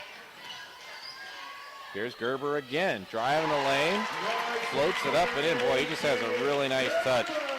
We had 30 points from DeFranco for Midview on Friday night's game on WOBL, and we just got another 30-point game here tonight. This time it's A.J. Gerber for Vermilion. But Johnny Cray's got himself, but that's going to be on the dribble, so it'll be out of bounds as it's the 4th team foul now for both teams in this quarter. So we'll be shooting free throws if there are already more fouls the rest of the way here. Foul was on Fry, his second. And this deficit has reached 11 now. We just got another foul, so we're gonna get free throws. And for Agnew, that's his fourth. Nope. So more players having foul trouble here. Kearns has 3, now Agnew has 4. And Agnew sits down, but shouldn't have sat down there because it's a 2-shot foul, right? Did I miss something here? So they'll be that is their 5th, so. They're letting them substitute before the final free throw, so it kind of threw me off to make sure I didn't miss something. But for Johnny Cray, he now has 16 for his team today. And it's back to a 10-point lead. Vermilion did have it out to 11 as their biggest lead, and Cray's 2 free throws brings it back down to single digits in the final minute 49. Pressure now, and Cray comes up with the ball, but hit the end line as he was trying to gather it up, so Vermilion will get the ball back. And right there, the 2 guys, I'd say right now you want the ball in their hands for Black River with the 2 on the double team. So if they are able to get a steal here in before half court, it's key that Cray or Ridge Martin is the one getting their hands on it. This is Fry giving it back to Gerber because Wyatt German's been the main ball handler for Vermilion. He's on the bench right now taking a break. Fry trying to break it across the timeline, gets it in the middle of Myers. Looked like he was going to pass it down the right side. He takes it to the hoop and throws it off the glass and in. Wow. Brock Myers did a nice job to look to the corner like he was going to dish, decided to take it up, took the contact that knocked him to the ground, laid it high up off the glass, and it's back to an 11-point lead for Vermilion, 51-40 with minute 35 to go. And Myers completes the traditional N1, which gives him 5 points in the quarter, 7 for the game, and Vermilion their biggest lead of the contest. Here's Cray trying to create some offense. He gets fouled on the way up. Doesn't matter if it's a shooting foul or not because it's the 5th team foul on Vermilion, and Cray will go back for Caleb German now, his 3rd. So again, more players getting into that dangerous foul area here still in the 3rd quarter. And Cray, that's his 14th free throw attempt so far today. He's made 10 from the line of his 17 points. Back to an 11-point lead. He lines up for the second one. Final 89 seconds of this 3rd quarter, and Cray drops that one in. So it's Cray, the leading scorer there for Black River, and no one's getting close to what A.J. Gerber is putting up for the Sailors. And he's got the ball right now, gets it back to the top of the key to Fucci, drops it down in the right corner, left corner to Fry. Shot misses everything, comes down for Black River. And this is Christoffel heading into the front court. Cray works in the lane. Shot up no good. Rebound by Myers. And here comes DeFucci. And they're going to call a foul way in the backcourt after DeFucci had made his way past Cray.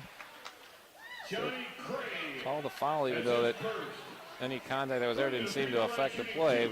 For Cray, though, just his first, but more importantly, because Vermilion's already in the bonus, it gives DeFucci a chance to build on this 10-point lead and still go to the line for 2. You read my mind there. Obviously, the clock stopping helps, but you'd like to think your pressure, you can still try to apply that, get back on the offensive end. So makes his first free throw, and that allows the substitute to come in. So 44 is John McKean. We have not seen him yet today. Zane Bungard sitting down for Black River. DeFucci eyes the second one. That one's no good. Rebound Brock Myers for Vermilion. Great offensive rebound. Controls it into the corner, and Cray steals it as he tries to get some help. Cray trying to get some offense going. 11-point lead for Vermilion now. Cray into the lane, trying to take it himself. Gets hit again, and he'll, guess what, go back to the line where he's been so effective so far today. I got a lot of little free throw circles to add up to keep up with Johnny Cray's stats for today. Yeah. Got that right. And he's got to be used to this motion now, just stepping up with all the pressure on him right here. 50 seconds ago, 49.9 technically. I can't get into all that. I'm going to round, at least until we're down to the last second or two. Cray adds to his team leading total and cuts the lead back to 10.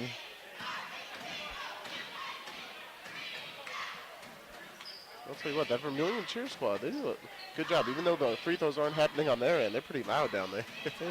Craig's a 71% free throw shooter on the season. Those stats are going to go up because he's nailing them left and right here for Black River, and it's back to a 9-point lead. 45 seconds to go. Gerber almost dragged his foot. No call there. I don't think he did, though. No.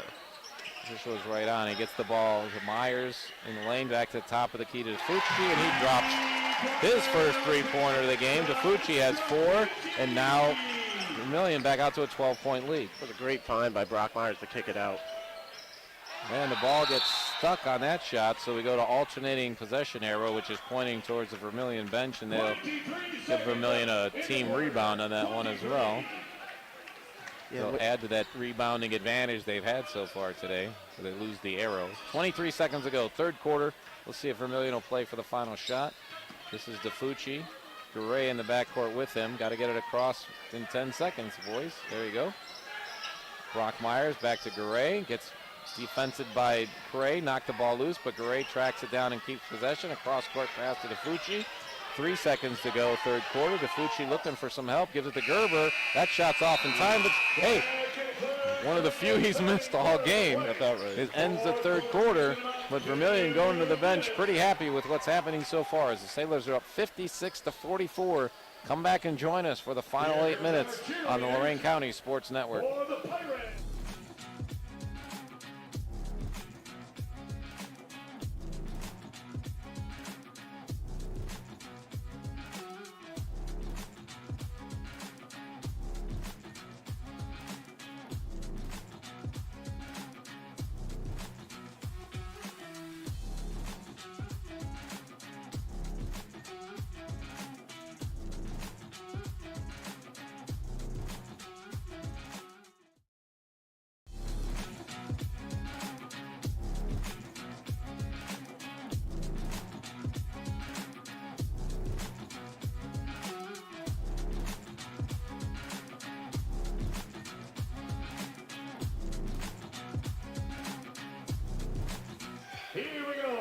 Well, we were expecting a pretty competitive game tonight, and for at least 2.5 quarters we've had that, but Vermilion has used this third quarter to pull out. And you mentioned before the game about the third quarter being a pivotal point, a lacking point for the Pirates so far this year, and it showed up today. That's right. Coach English really wanted to see them take that step forward tonight and be able to come out of the locker room with a bit more energy and match what the opposing team is doing. Weren't able to do that, and he knows in that huddle there's nothing you can change about that now. You just have to come out and execute here, especially on offense, where they hit a bit of a lull there. 16-point quarter for Black River. 28 points in the first half for Vermilion. 28 points in the third quarter for Vermilion. And that's why we're at a 12-point lead for the Sailors so far. I'm guessing that's the largest quarter of the season for the Sailors offensively. Shot from the corners by Christoffel. He's that freshman who did have 4 points in Friday's game and getting himself some playing time, especially with the foul trouble today. The ball goes out of bounds, and Zane Bungard picks up the foul as it goes out of bounds, and guess what? That's Zane Bungard's fourth on Black River. Yeah, for Christoffel, it's going to be important here down the stretch. Obviously, you mentioned 4 in the varsity action, but he had 21 in the JV game today, so he had plenty of time to have that shooting motion warmed up. But, of course, the game does move a bit faster here at this level. Brock Myers hits the floor. I think he got tied up his feet with Blake Hopkins as they both went towards the ball. And now Dennis English, the coach of the Black River Pirates, can't believe that they're granting a timeout, but wanted to travel. But Vermilion gets the timeout. We'll take one as well here real quickly. Fourth quarter just getting underway here in Vermilion. It's Black River and the Sailors here on the Lorain County Sports Network.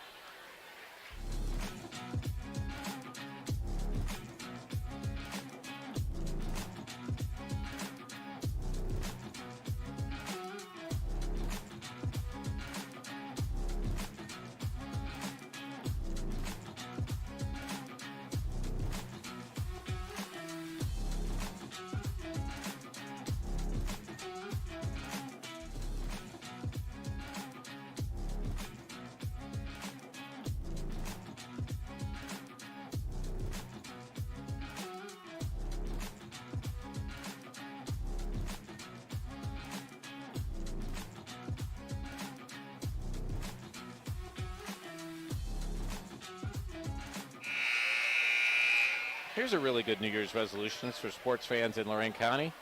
Take an opportunity to patronize any of those businesses, or as many of you can. You just saw rolling across your screen here on the Lorraine County Sports Network, because we on the Lorraine County Sports Network, Vermilion doing what they can to maintain a 12-point lead. Wyatt German working the ball around. That's great. And Myers on foul line drops it down as a streaking Keegan Fry. Great pass from Myers, and Fry has 4 now on the game, and Vermilion now out to their largest lead of the game. Johnny Cray trying to create some offense on his own, spinning around the block. Can't get it to foul against Fry. But Zane Bungard gets in there, and he gets fouled as he puts the ball up.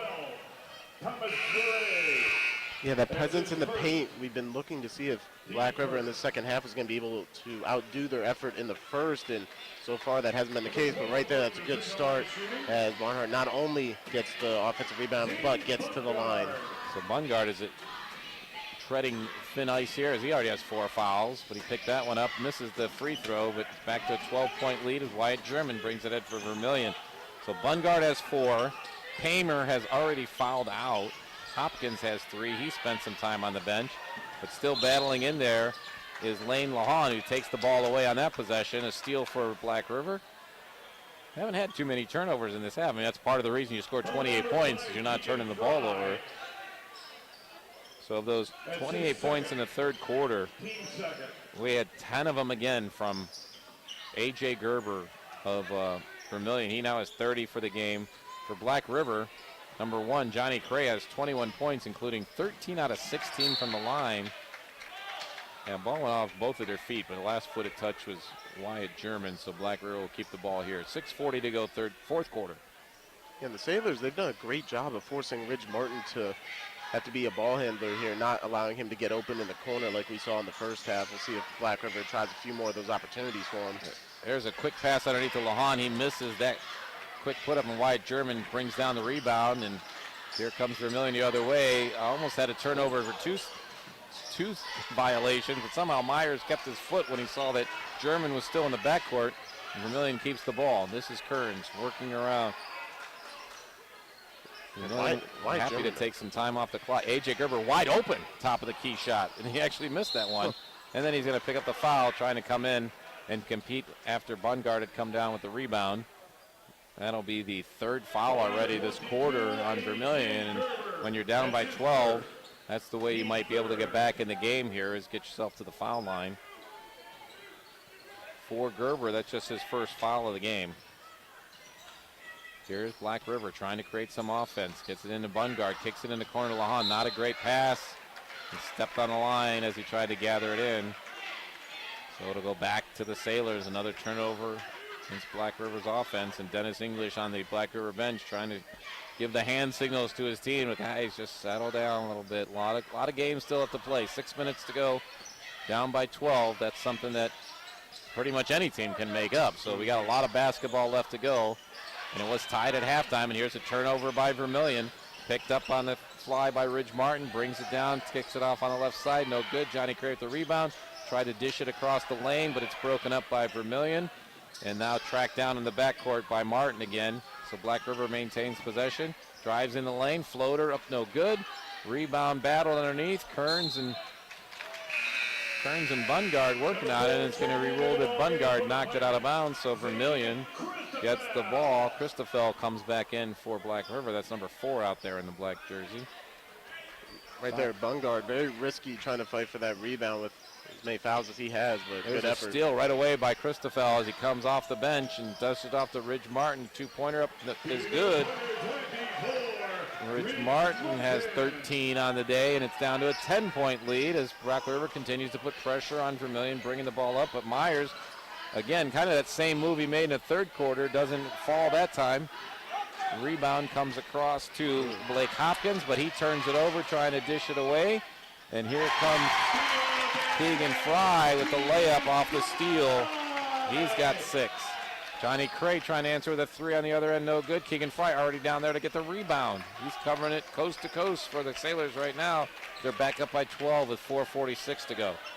Here's Wyatt German working down the lane, no good. Rebound comes off to the Pirates, and here they come trying to create some offense off the break. Cray in the corner for 3, no good. Fry had his guy boxed out, but it wasn't Blake Hopkins who slid in here, so I'll take that space. Not only get the rebound, but gets fouled trying to take it to the hoop. And he's going to get himself to the line. Best way to try to get back in this game is score some points with the clock stop. But the way Hopkins has his hands on his hips, he looks like he needs a breath there.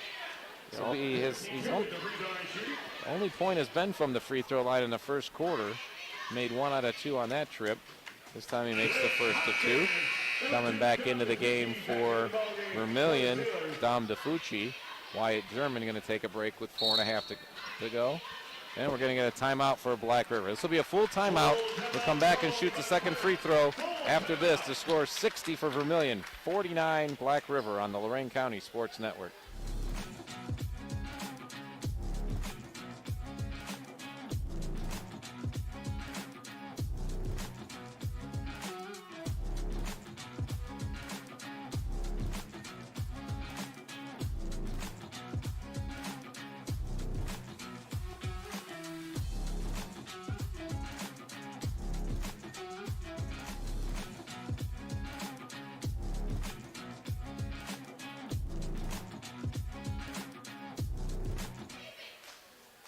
Coming into this game, Vermilion sporting a 3-3 record. In those 6 games, they averaged 45.6 points per game. Tonight, they've already got 60 with 4.5 minutes to go. And I thought before the game, the one way that Black River might have had to get their second win of the year would be to outscore Vermilion, and yet they're being held way below their average, Max.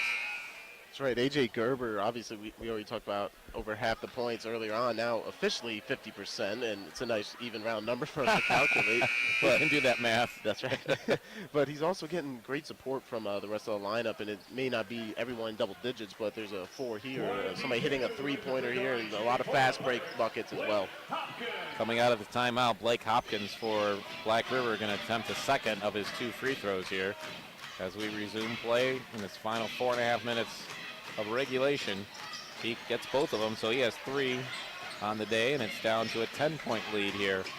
And more pressure in the full court. This is Gerber off on the side of DeFucci, who brings it across the timeline quickly, gives it to Myers on the left side, bobbles it a little bit, but maintains possession. Kearns tried to dump it down to Gerber, and it's intercepted, and quickly out to the front to Johnny Cray, goes to the hoop and lays it in. His first points of the fourth quarter. He has 23, and it's down to 8 all of a sudden, and Cray knocks it away in the backcourt, and they're going to rule that the ball was hit by Fry after Cray, so it's a turnover by the Sailors, and all of a sudden you go from a 12-point lead to potentially only leading by as many as 5 in the matter of about 23 seconds. Yeah, great defensive pressure there by the senior, and I swear it feels like he hasn't left the court at all this half. And he hasn't really for the whole season. I believe he's averaging 31 out of 32 minutes played. That one's going to be way short by Martin. Rebound comes across to Vermilion, and they'll get a chance to build on this. And as Cray tries to put the pressure, I tell you, that's a tough call to make there. It's a great idea to get in front of them, have your feet on the ground and facing the defender, which Cray did, but whether he got his feet on the ground before the step to contact, because the officials, going to give him the benefit of the doubt to any official is going to make that bang-bang play there, and Vermilion keeps possession. For Cray, his second foul of the game, and on his team, just the second of the quarter.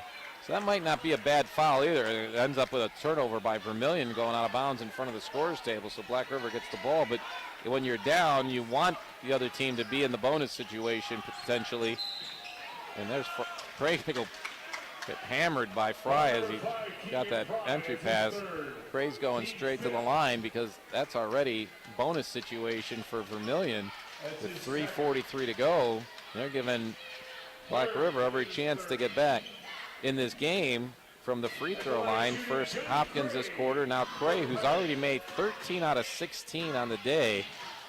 And I calculated that 13 out of 16 to be 81% from the line for Johnny, and he's just improved on that with his 24th point of the game.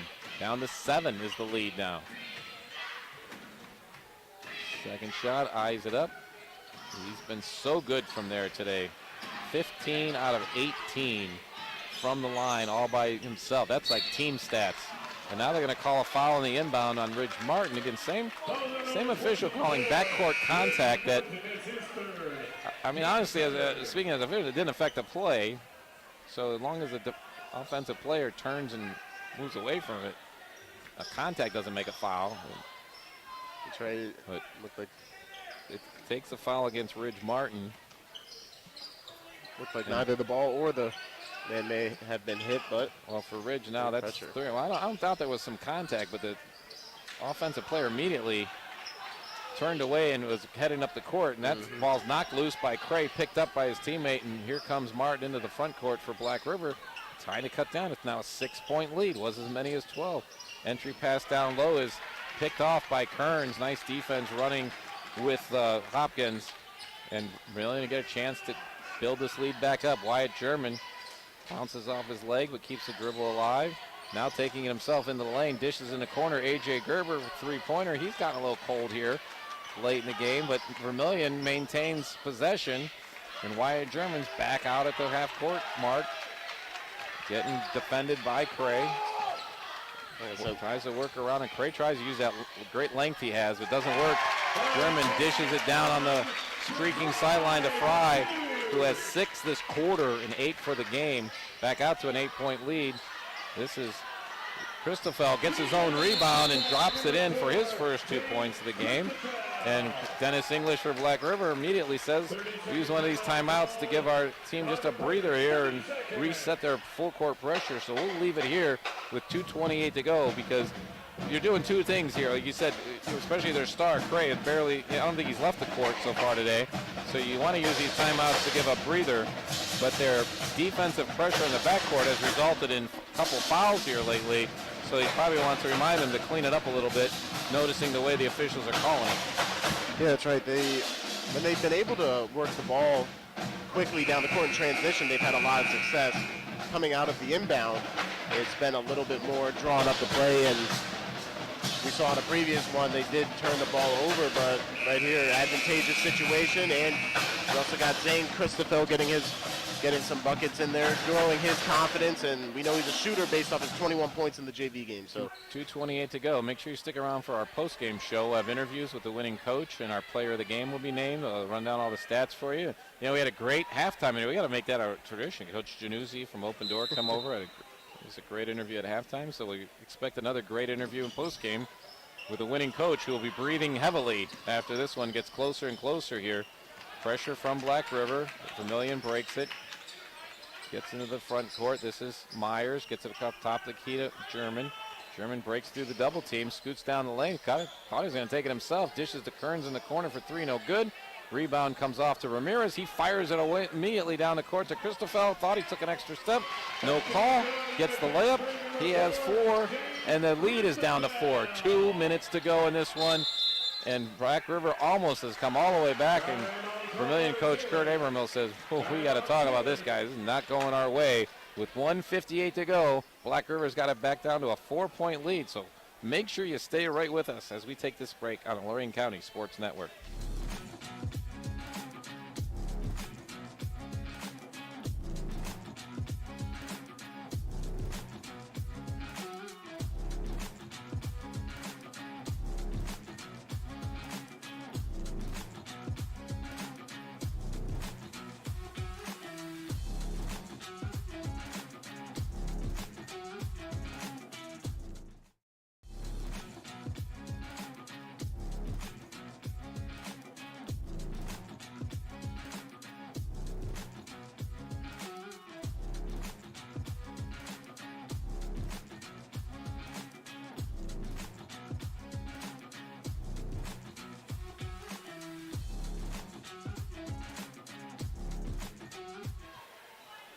John Guzik along with Max Drummond, we're grateful that you've resolved to join us here on this first game of the new year, because we've got a good one. I mean, for a while that Vermilion had a shot to put this one away. We were tied at halftime, 28-28, and then Vermilion scored 28 in the third quarter, built up to a 14-point lead, now all the way back down to 4. Vermilion does have the ball, getting full court pressure still from Black River. This is Wyatt German getting the pass in the middle of the court. He feeds it down to Myers, who's streaking down and lays it up and in.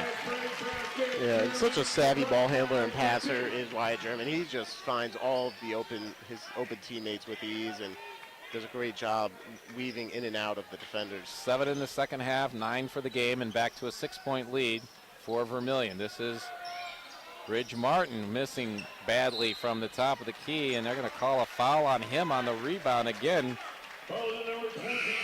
That's some interesting places. You know, they'll yell at coaches will yell at players to not foul that far from the basket, but boy, we definitely didn't see the ball handler have any trouble making the play he was trying to make again. That's 3 times we've said that. Here's a throwaway pass, and it's picked up in the middle of the court by Blake Hopkins and gives a shot for Martin to take another 3, but that one's no good. Rebound pulled down by Kearns, and Vermilion going to try to go the other way. A minute 14 to go and a 6-point lead. Wyatt German take a few more seconds off the clock there. Gets defended by Cray. As active as Cray's been, he's one of the few Black River Pirates not in foul trouble. And now they got a double team in the corner. Somehow Fry survives, gets it to Gerber, drops it down to Kearns, who lays it up and in, and that might just about do it for their Vermilion, as it's now back to an 8-point lead and we're under 50 seconds. It's going to take a lot from the perimeter here, and we have not seen Black River have a lot of success out there this half. There's another foul, though, on Fry, so that's going to give Black River's best free throw shooter a chance to cut down the lead with the clock stopped. And then for Fry, that's his 4th. And Vermilion has been over the limit for the majority of this 4th quarter.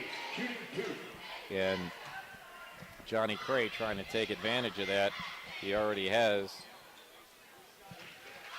now 26 points on the game. The vast majority of those from the line, 16 from the free throw line for Johnny Cray.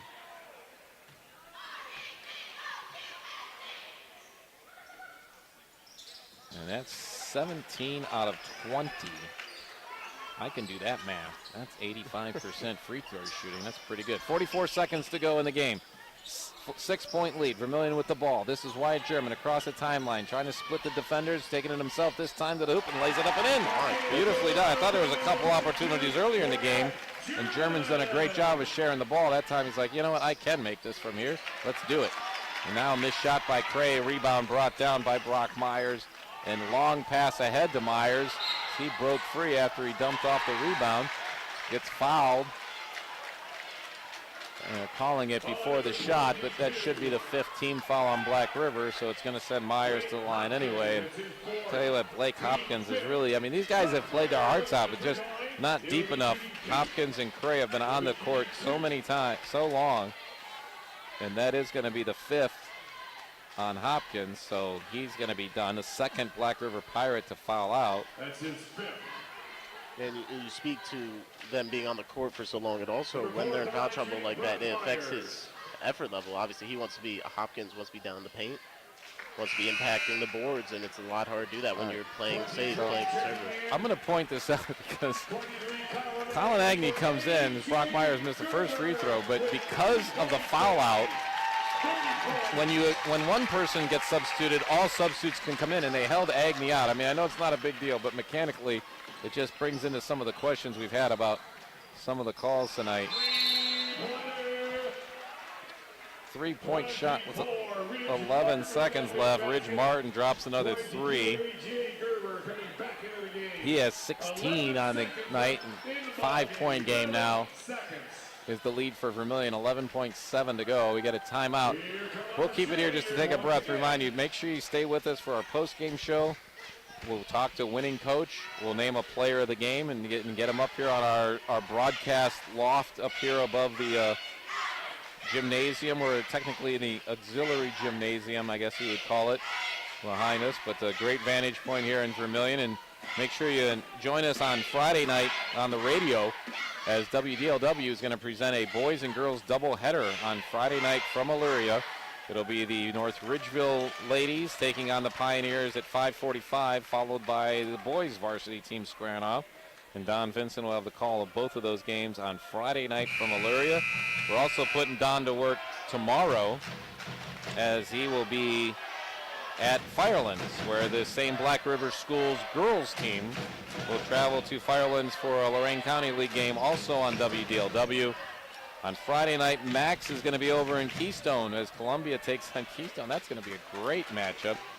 And a week from tonight, we are going to be at Keystone as well as they take on Firelands. Now that quick, here's what happens. So quick out of bounds. This is coming off a made three-pointer by Black River, so Vermilion has a chance to run the length of the baseline. So what he did was pass to Kearns, and when he did, the Black River defender jumped over the baseline. So we're going to get a delay of game warning on Black River reported to the bench, just because they have to report it, because if it happened again, it would be a technical. So we're still back to the same spot. So heads up play by Vermilion, knowing that they could break the pressure, especially when no one's guarding the inbounder. And the one who was guarding the new inbounder kind of got carried away and went out of bounds. So Kearns gets it in the front court. They're going to run it out these last 7 seconds. He gets grabbed by Bungard, who's also now going to be the third Pirate to foul out of the game, as he grabbed Riley Kearns trying to dribble around. Kearns will go to the free throw line, and we're going to need a substitute. We're going to get Lane Lawhon to come in for Black River. And again, I'll go back to that same rule. Once you can substitute one in, they can all come in, and this time they do it. Agnew come on the court for his substitution. And A.J. Gerber is going to sit down probably for the final time tonight. He actually didn't score in the fourth quarter, so he's going to finish the game with a team-high 30 points tonight. But he really set the tone. Talk about setting the tone of a game. To score 2 points before the clock even starts rolling. That's what A.J. Gerber did tonight. Black River did get out to a lead for a while there in the second quarter, but once Vermilion took control in the third quarter, Sailor's going to get back-to-back wins here. One to bookend the end of the year and now the start of the year, as Riley Kearns makes the second of his free throws, makes it a 6-point lead. 4 seconds ago, Johnny Cray tries a three, no good. Kearns gets that rebound. No whistle on that one, and that's our final buzzer of the game. It's going to be a 69 for Vermilion, 63 for Black River, as Vermilion, as you said, gets their second win in a row. Going to move their record to 4-3 on the season. We're going to talk to Coach Kay Vermill and our Hoop Tech Player of the Game. You stick around for our post-game show right here on the Lorain County Sports Network.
John Guzik back with you from Vermilion with Max Drummond. I'll tell you, I try to, every year you start the year looking fresh. I want to be grateful. I'm very grateful for everything we've got going on with the Lorain County Sports Network, and certainly thankful for these two teams who gave us a great night tonight. Great job by the Vermilion Pep Band being here, cheerleaders from both teams, of course, and a great crowd tonight. And it delivered a really exciting game here, as Black River got as close to 4 points in the final couple minutes of this game, but Vermilion did just enough to hang on and end up with a 6-point margin of victory, 69-63, to move themselves to 4-3 on the year. They still, of course, as a non-conference game, they're 2-1 as they will resume conference action, as they will go over to Huron on Thursday night this week, is what Vermilion will be doing.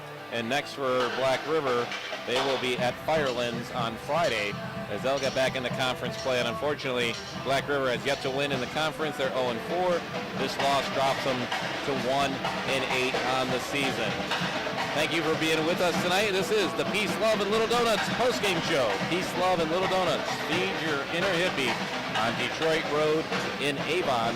And again, thanks to all of our sponsors who make all this happen here tonight. We talked about the free throw line so much today, and what a great job Black River's John Cray did from the line.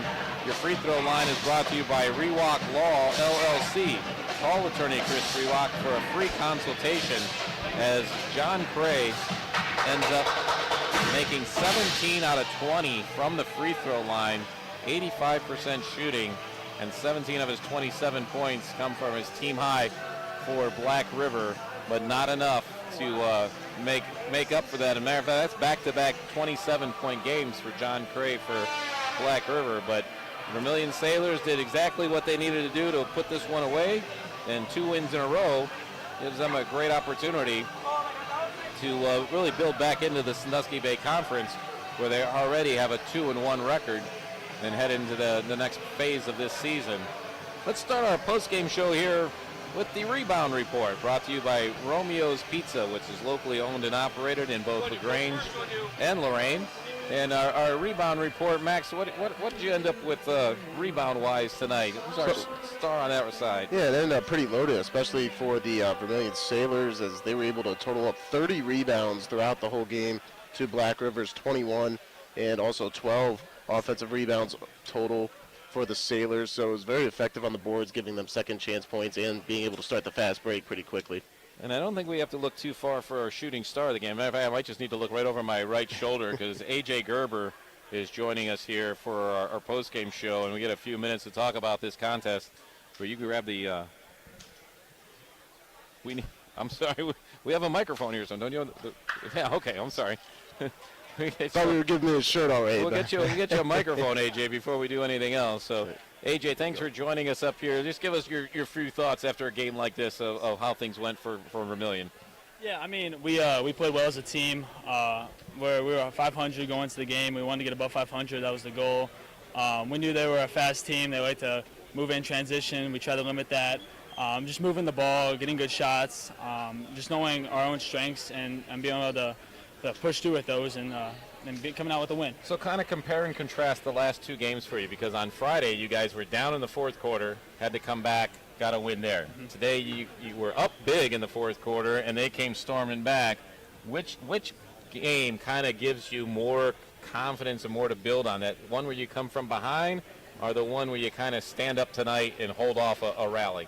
I mean, I feel like the one tonight gives more for us, just because it shows that we can get up in points and hold that against a good team, and that just having that winning mentality and holding that lead is big for us. And for you personally, I know Coach said in our pregame show that you're no stranger to 20-some, even 30-some point games, but 55 points back-to-back, is that something that's happened to you before? Not like this. No, it's a great feeling. Yeah, we're talking about 25 on Friday and the comeback win against Port Clinton, and 30 tonight.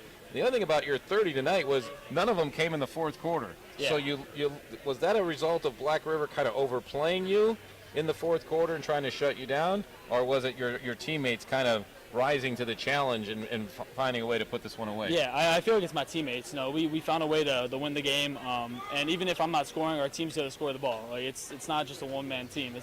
We have 5 guys on the floor at a time, and that's how we win games. You know, and having our whole team score. The other thing about tonight's game that we mentioned a couple of times is, you know, your team scoring average has not been that high this year, and this was significantly higher. So is this kind of maybe a sign of things to come as you get back into conference play on Thursday, or how do you feel this team is evolving as you're one of the leaders on this team? Yeah, I feel like our team, you know, is finding ways to score the ball better. Our movement's a lot better, and just finding ways to score. And I just feel like we're doing that a lot better this year, and that's how you can see the score going up. And anybody else on your team that you would want to kind of give some props, a little shout out to that you saw on the court tonight that really maybe didn't get as much from the announcers here on the YouTube, but really contributed a lot. Yeah, I feel like Keegan Fry. He's our main guy for defense. He's out there, he's hustling his butt off, getting steals, getting layups. I mean, he deserves all the credit in the world for what he does.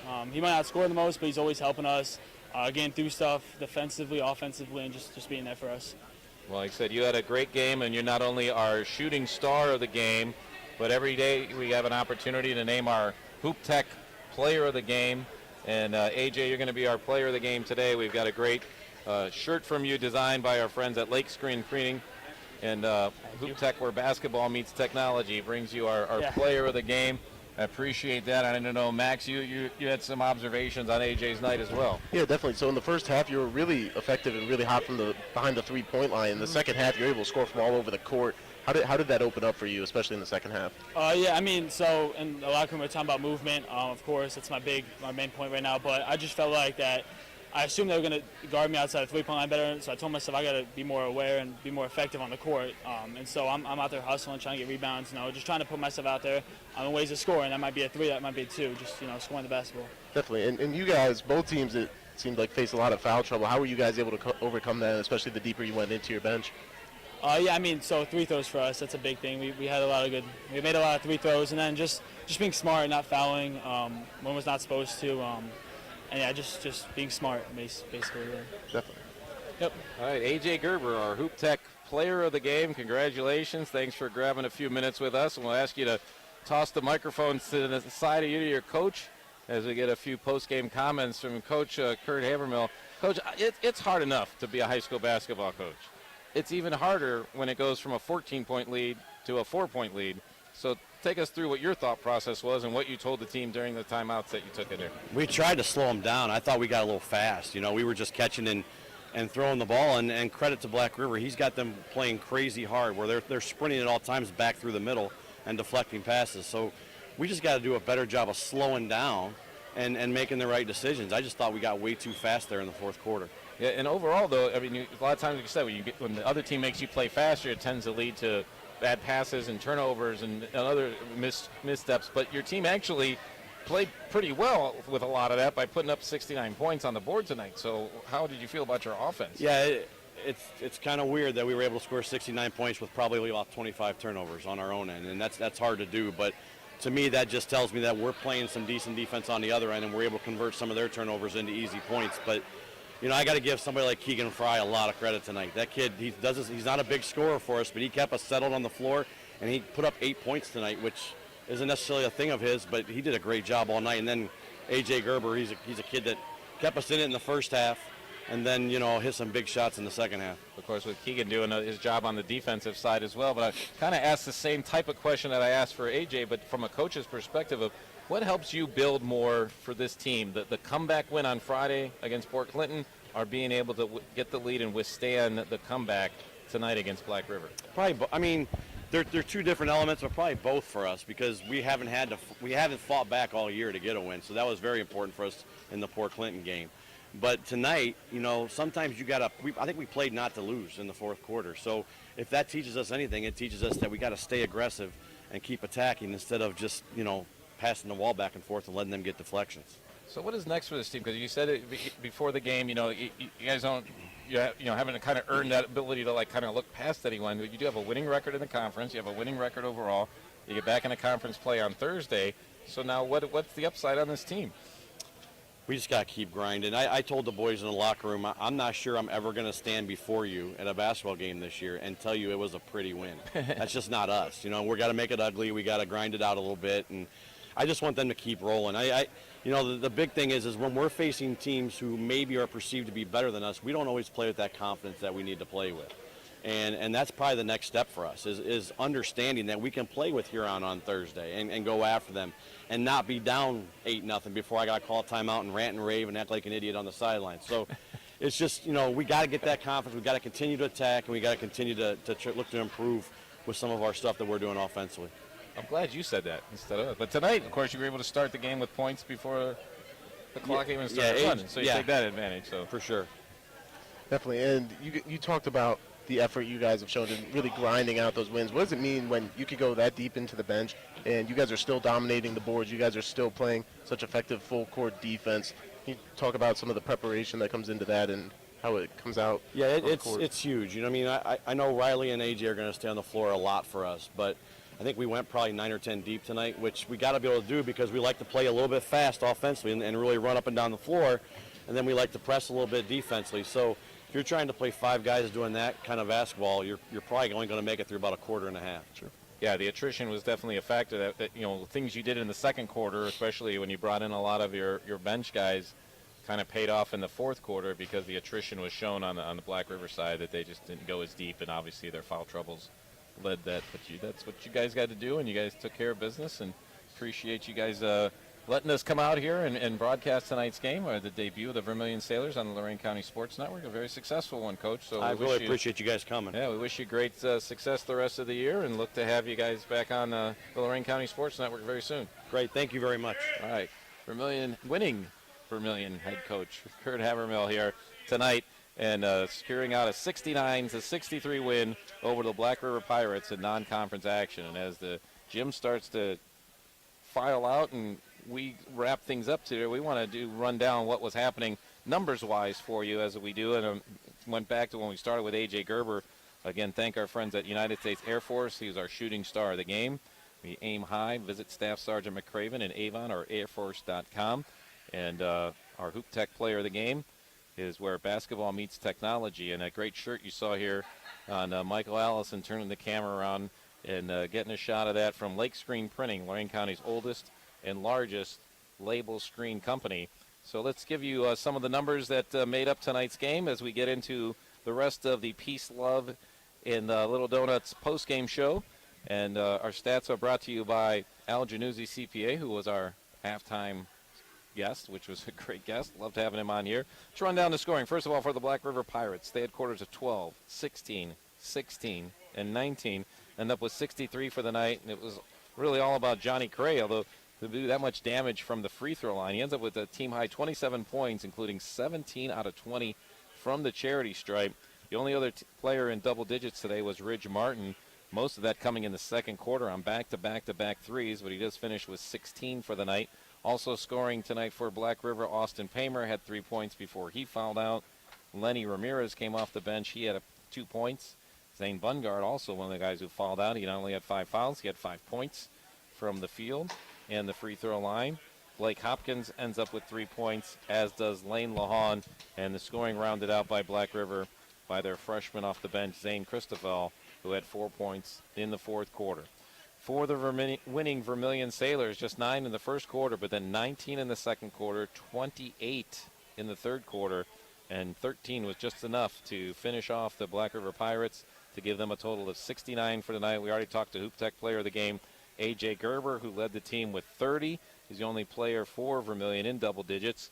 Other scorers for Vermilion included Caleb German, who had 2 field goals and a free throw for 5 points. Dom DeFucci had a 3-pointer and a 1 and 2 from the free throw line for a total of 4. Brock Myers ends up with 9 points, including 1 free throw and 4 2-pointers. Keegan Fry's a guy that both A.J. Gerber and Coach Habermill talked about. He ends up with 4 field goals all in the second half and 8 points. Miley Kearns played a tough battle out a game there. He ends up with 7 on the night. And the scoring was rounded out by Wyatt German, who had a couple field goals in the second half for 4 points. And Terrence Anders made both of his free throws back in the first half to have 2 points and to round out the scoring for the Vermilion Sailors. Looking at some of the rest of the stats we have here, Max, give us some of the highlights and rundowns of some of the stars of tonight's game. Yeah, one of the big differences was that rebounding number, as alluded to it, 12 offensive rebounds on the night for Vermilion, and that set up a lot of second chance opportunities that we saw, especially for their big men, and 30 rebounds overall to the 21 of Black River. We did hear the Sailors coach allude to 16 turnovers is what we tallied, so they turned the ball over even more than the Pirates did, but it's still, they were able to overcome that, and they were able to avoid being affected by that. Also, we saw a block in there from big man Brock Myers at one point in the night for Vermilion, as they really controlled the paint as the game went on. And then 17 of 22 from the free throw line. That's what Vermilion was able to hit, so very efficient when they did get there. And obviously, we talked about it throughout the night, Black River, 21 of 29 on their free throws. So they got there often. It wasn't able to add up to enough. And maybe if they hit a few more of them, the game's even closer by the end. Yeah, did a great job of getting to the line, but not as much from the field as they would have needed to get in there. But it kept them in the game for sure. And it's something you really don't see at any level anymore, is that solid at free throw shooting. And they did the best they could there to keep it alive. But unfortunately, they dropped to 1-8 on the year. As we mentioned, Vermilion goes to 4-3. Want to remind you that WOBL, WDLW Sports Department, also presenting sponsor of the Mr. Basketball Award at the end of the year. So our Mr. Basketball watch today, I mean, the two big senior scorers tonight. I mean, Johnny Cray for Black River, and he has 27. And A.J. Gerber, who we just talked to, there's certainly names that will be coming up in the conversations about Mr. Basketball for the 2023-2024 season. And our Mr. Basketball watch brought to you by Nick Abraham, Illyria Ford. Shop IllyriaFord.com. Want to invite you to join us a week from tonight, where we will be at Keystone High School for the Stewart's TV and Appliance Game of the Week on the Lorain County Sports Network, right here on YouTube. It's Firelands at Keystone as we get back into Lorain County League action, and we have nothing but excitement following the Lorain County League so far this year. Been absolutely fantastic competition that they've put out there for us. So we're looking forward to the same. Appreciate you being here and all the sponsors that make all this happen. And Max Drummond, you're going to be getting some more Lorain County League action on Friday night on WOBL. That's right, I'm looking forward to it. Should be a lot of offense and some great guard play out there in LaGrange when Keystone takes on Columbia. I'm really looking forward to seeing that one unfold. And remind you, tomorrow you can get ladies basketball on WDLW. Black River will be at Firelands. And on Friday, WDLW will have a boys and girls doubleheader at Illyria as the Pioneers take on the Rangers in Southwestern Conference play. And I'll have something to do with that broadcast, or else they'll be yelling at me from the booth about, Ref, you messed up that call, which wouldn't be the first time. Your name may pop up on the broadcast either way, right? Either way, on both of the broadcasts. Yeah. It'll be mentioned out there. Our thanks also to Andrew Stillman, athletic director here at Vermilion, for being such a gracious host and having us out here, and all the hard work done by behind camera. Michael Allison, fantastic work again, and Edwin Vereen making everything happen from setup to directing to, guess what, you get to tear down as well. But that's going to wrap things up here for this week's broadcast on the YouTube network for Lorain County Sports. And I'm John Guzik signing off with a reminder that tonight's score, Vermilion 69, Black River 63 here on the Lorain County Sports Network. Have a great night, everybody.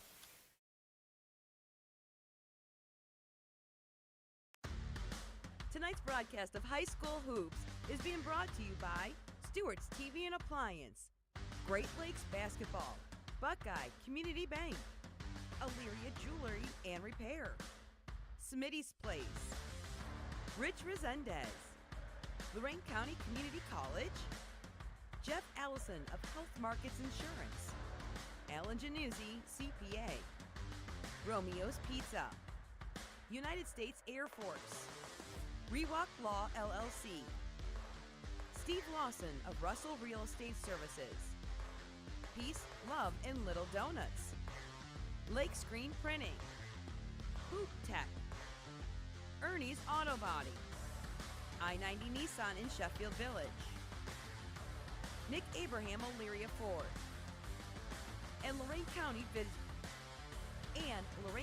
Visitors Bureau. Thank you for tuning in to tonight's broadcast of High School Sports.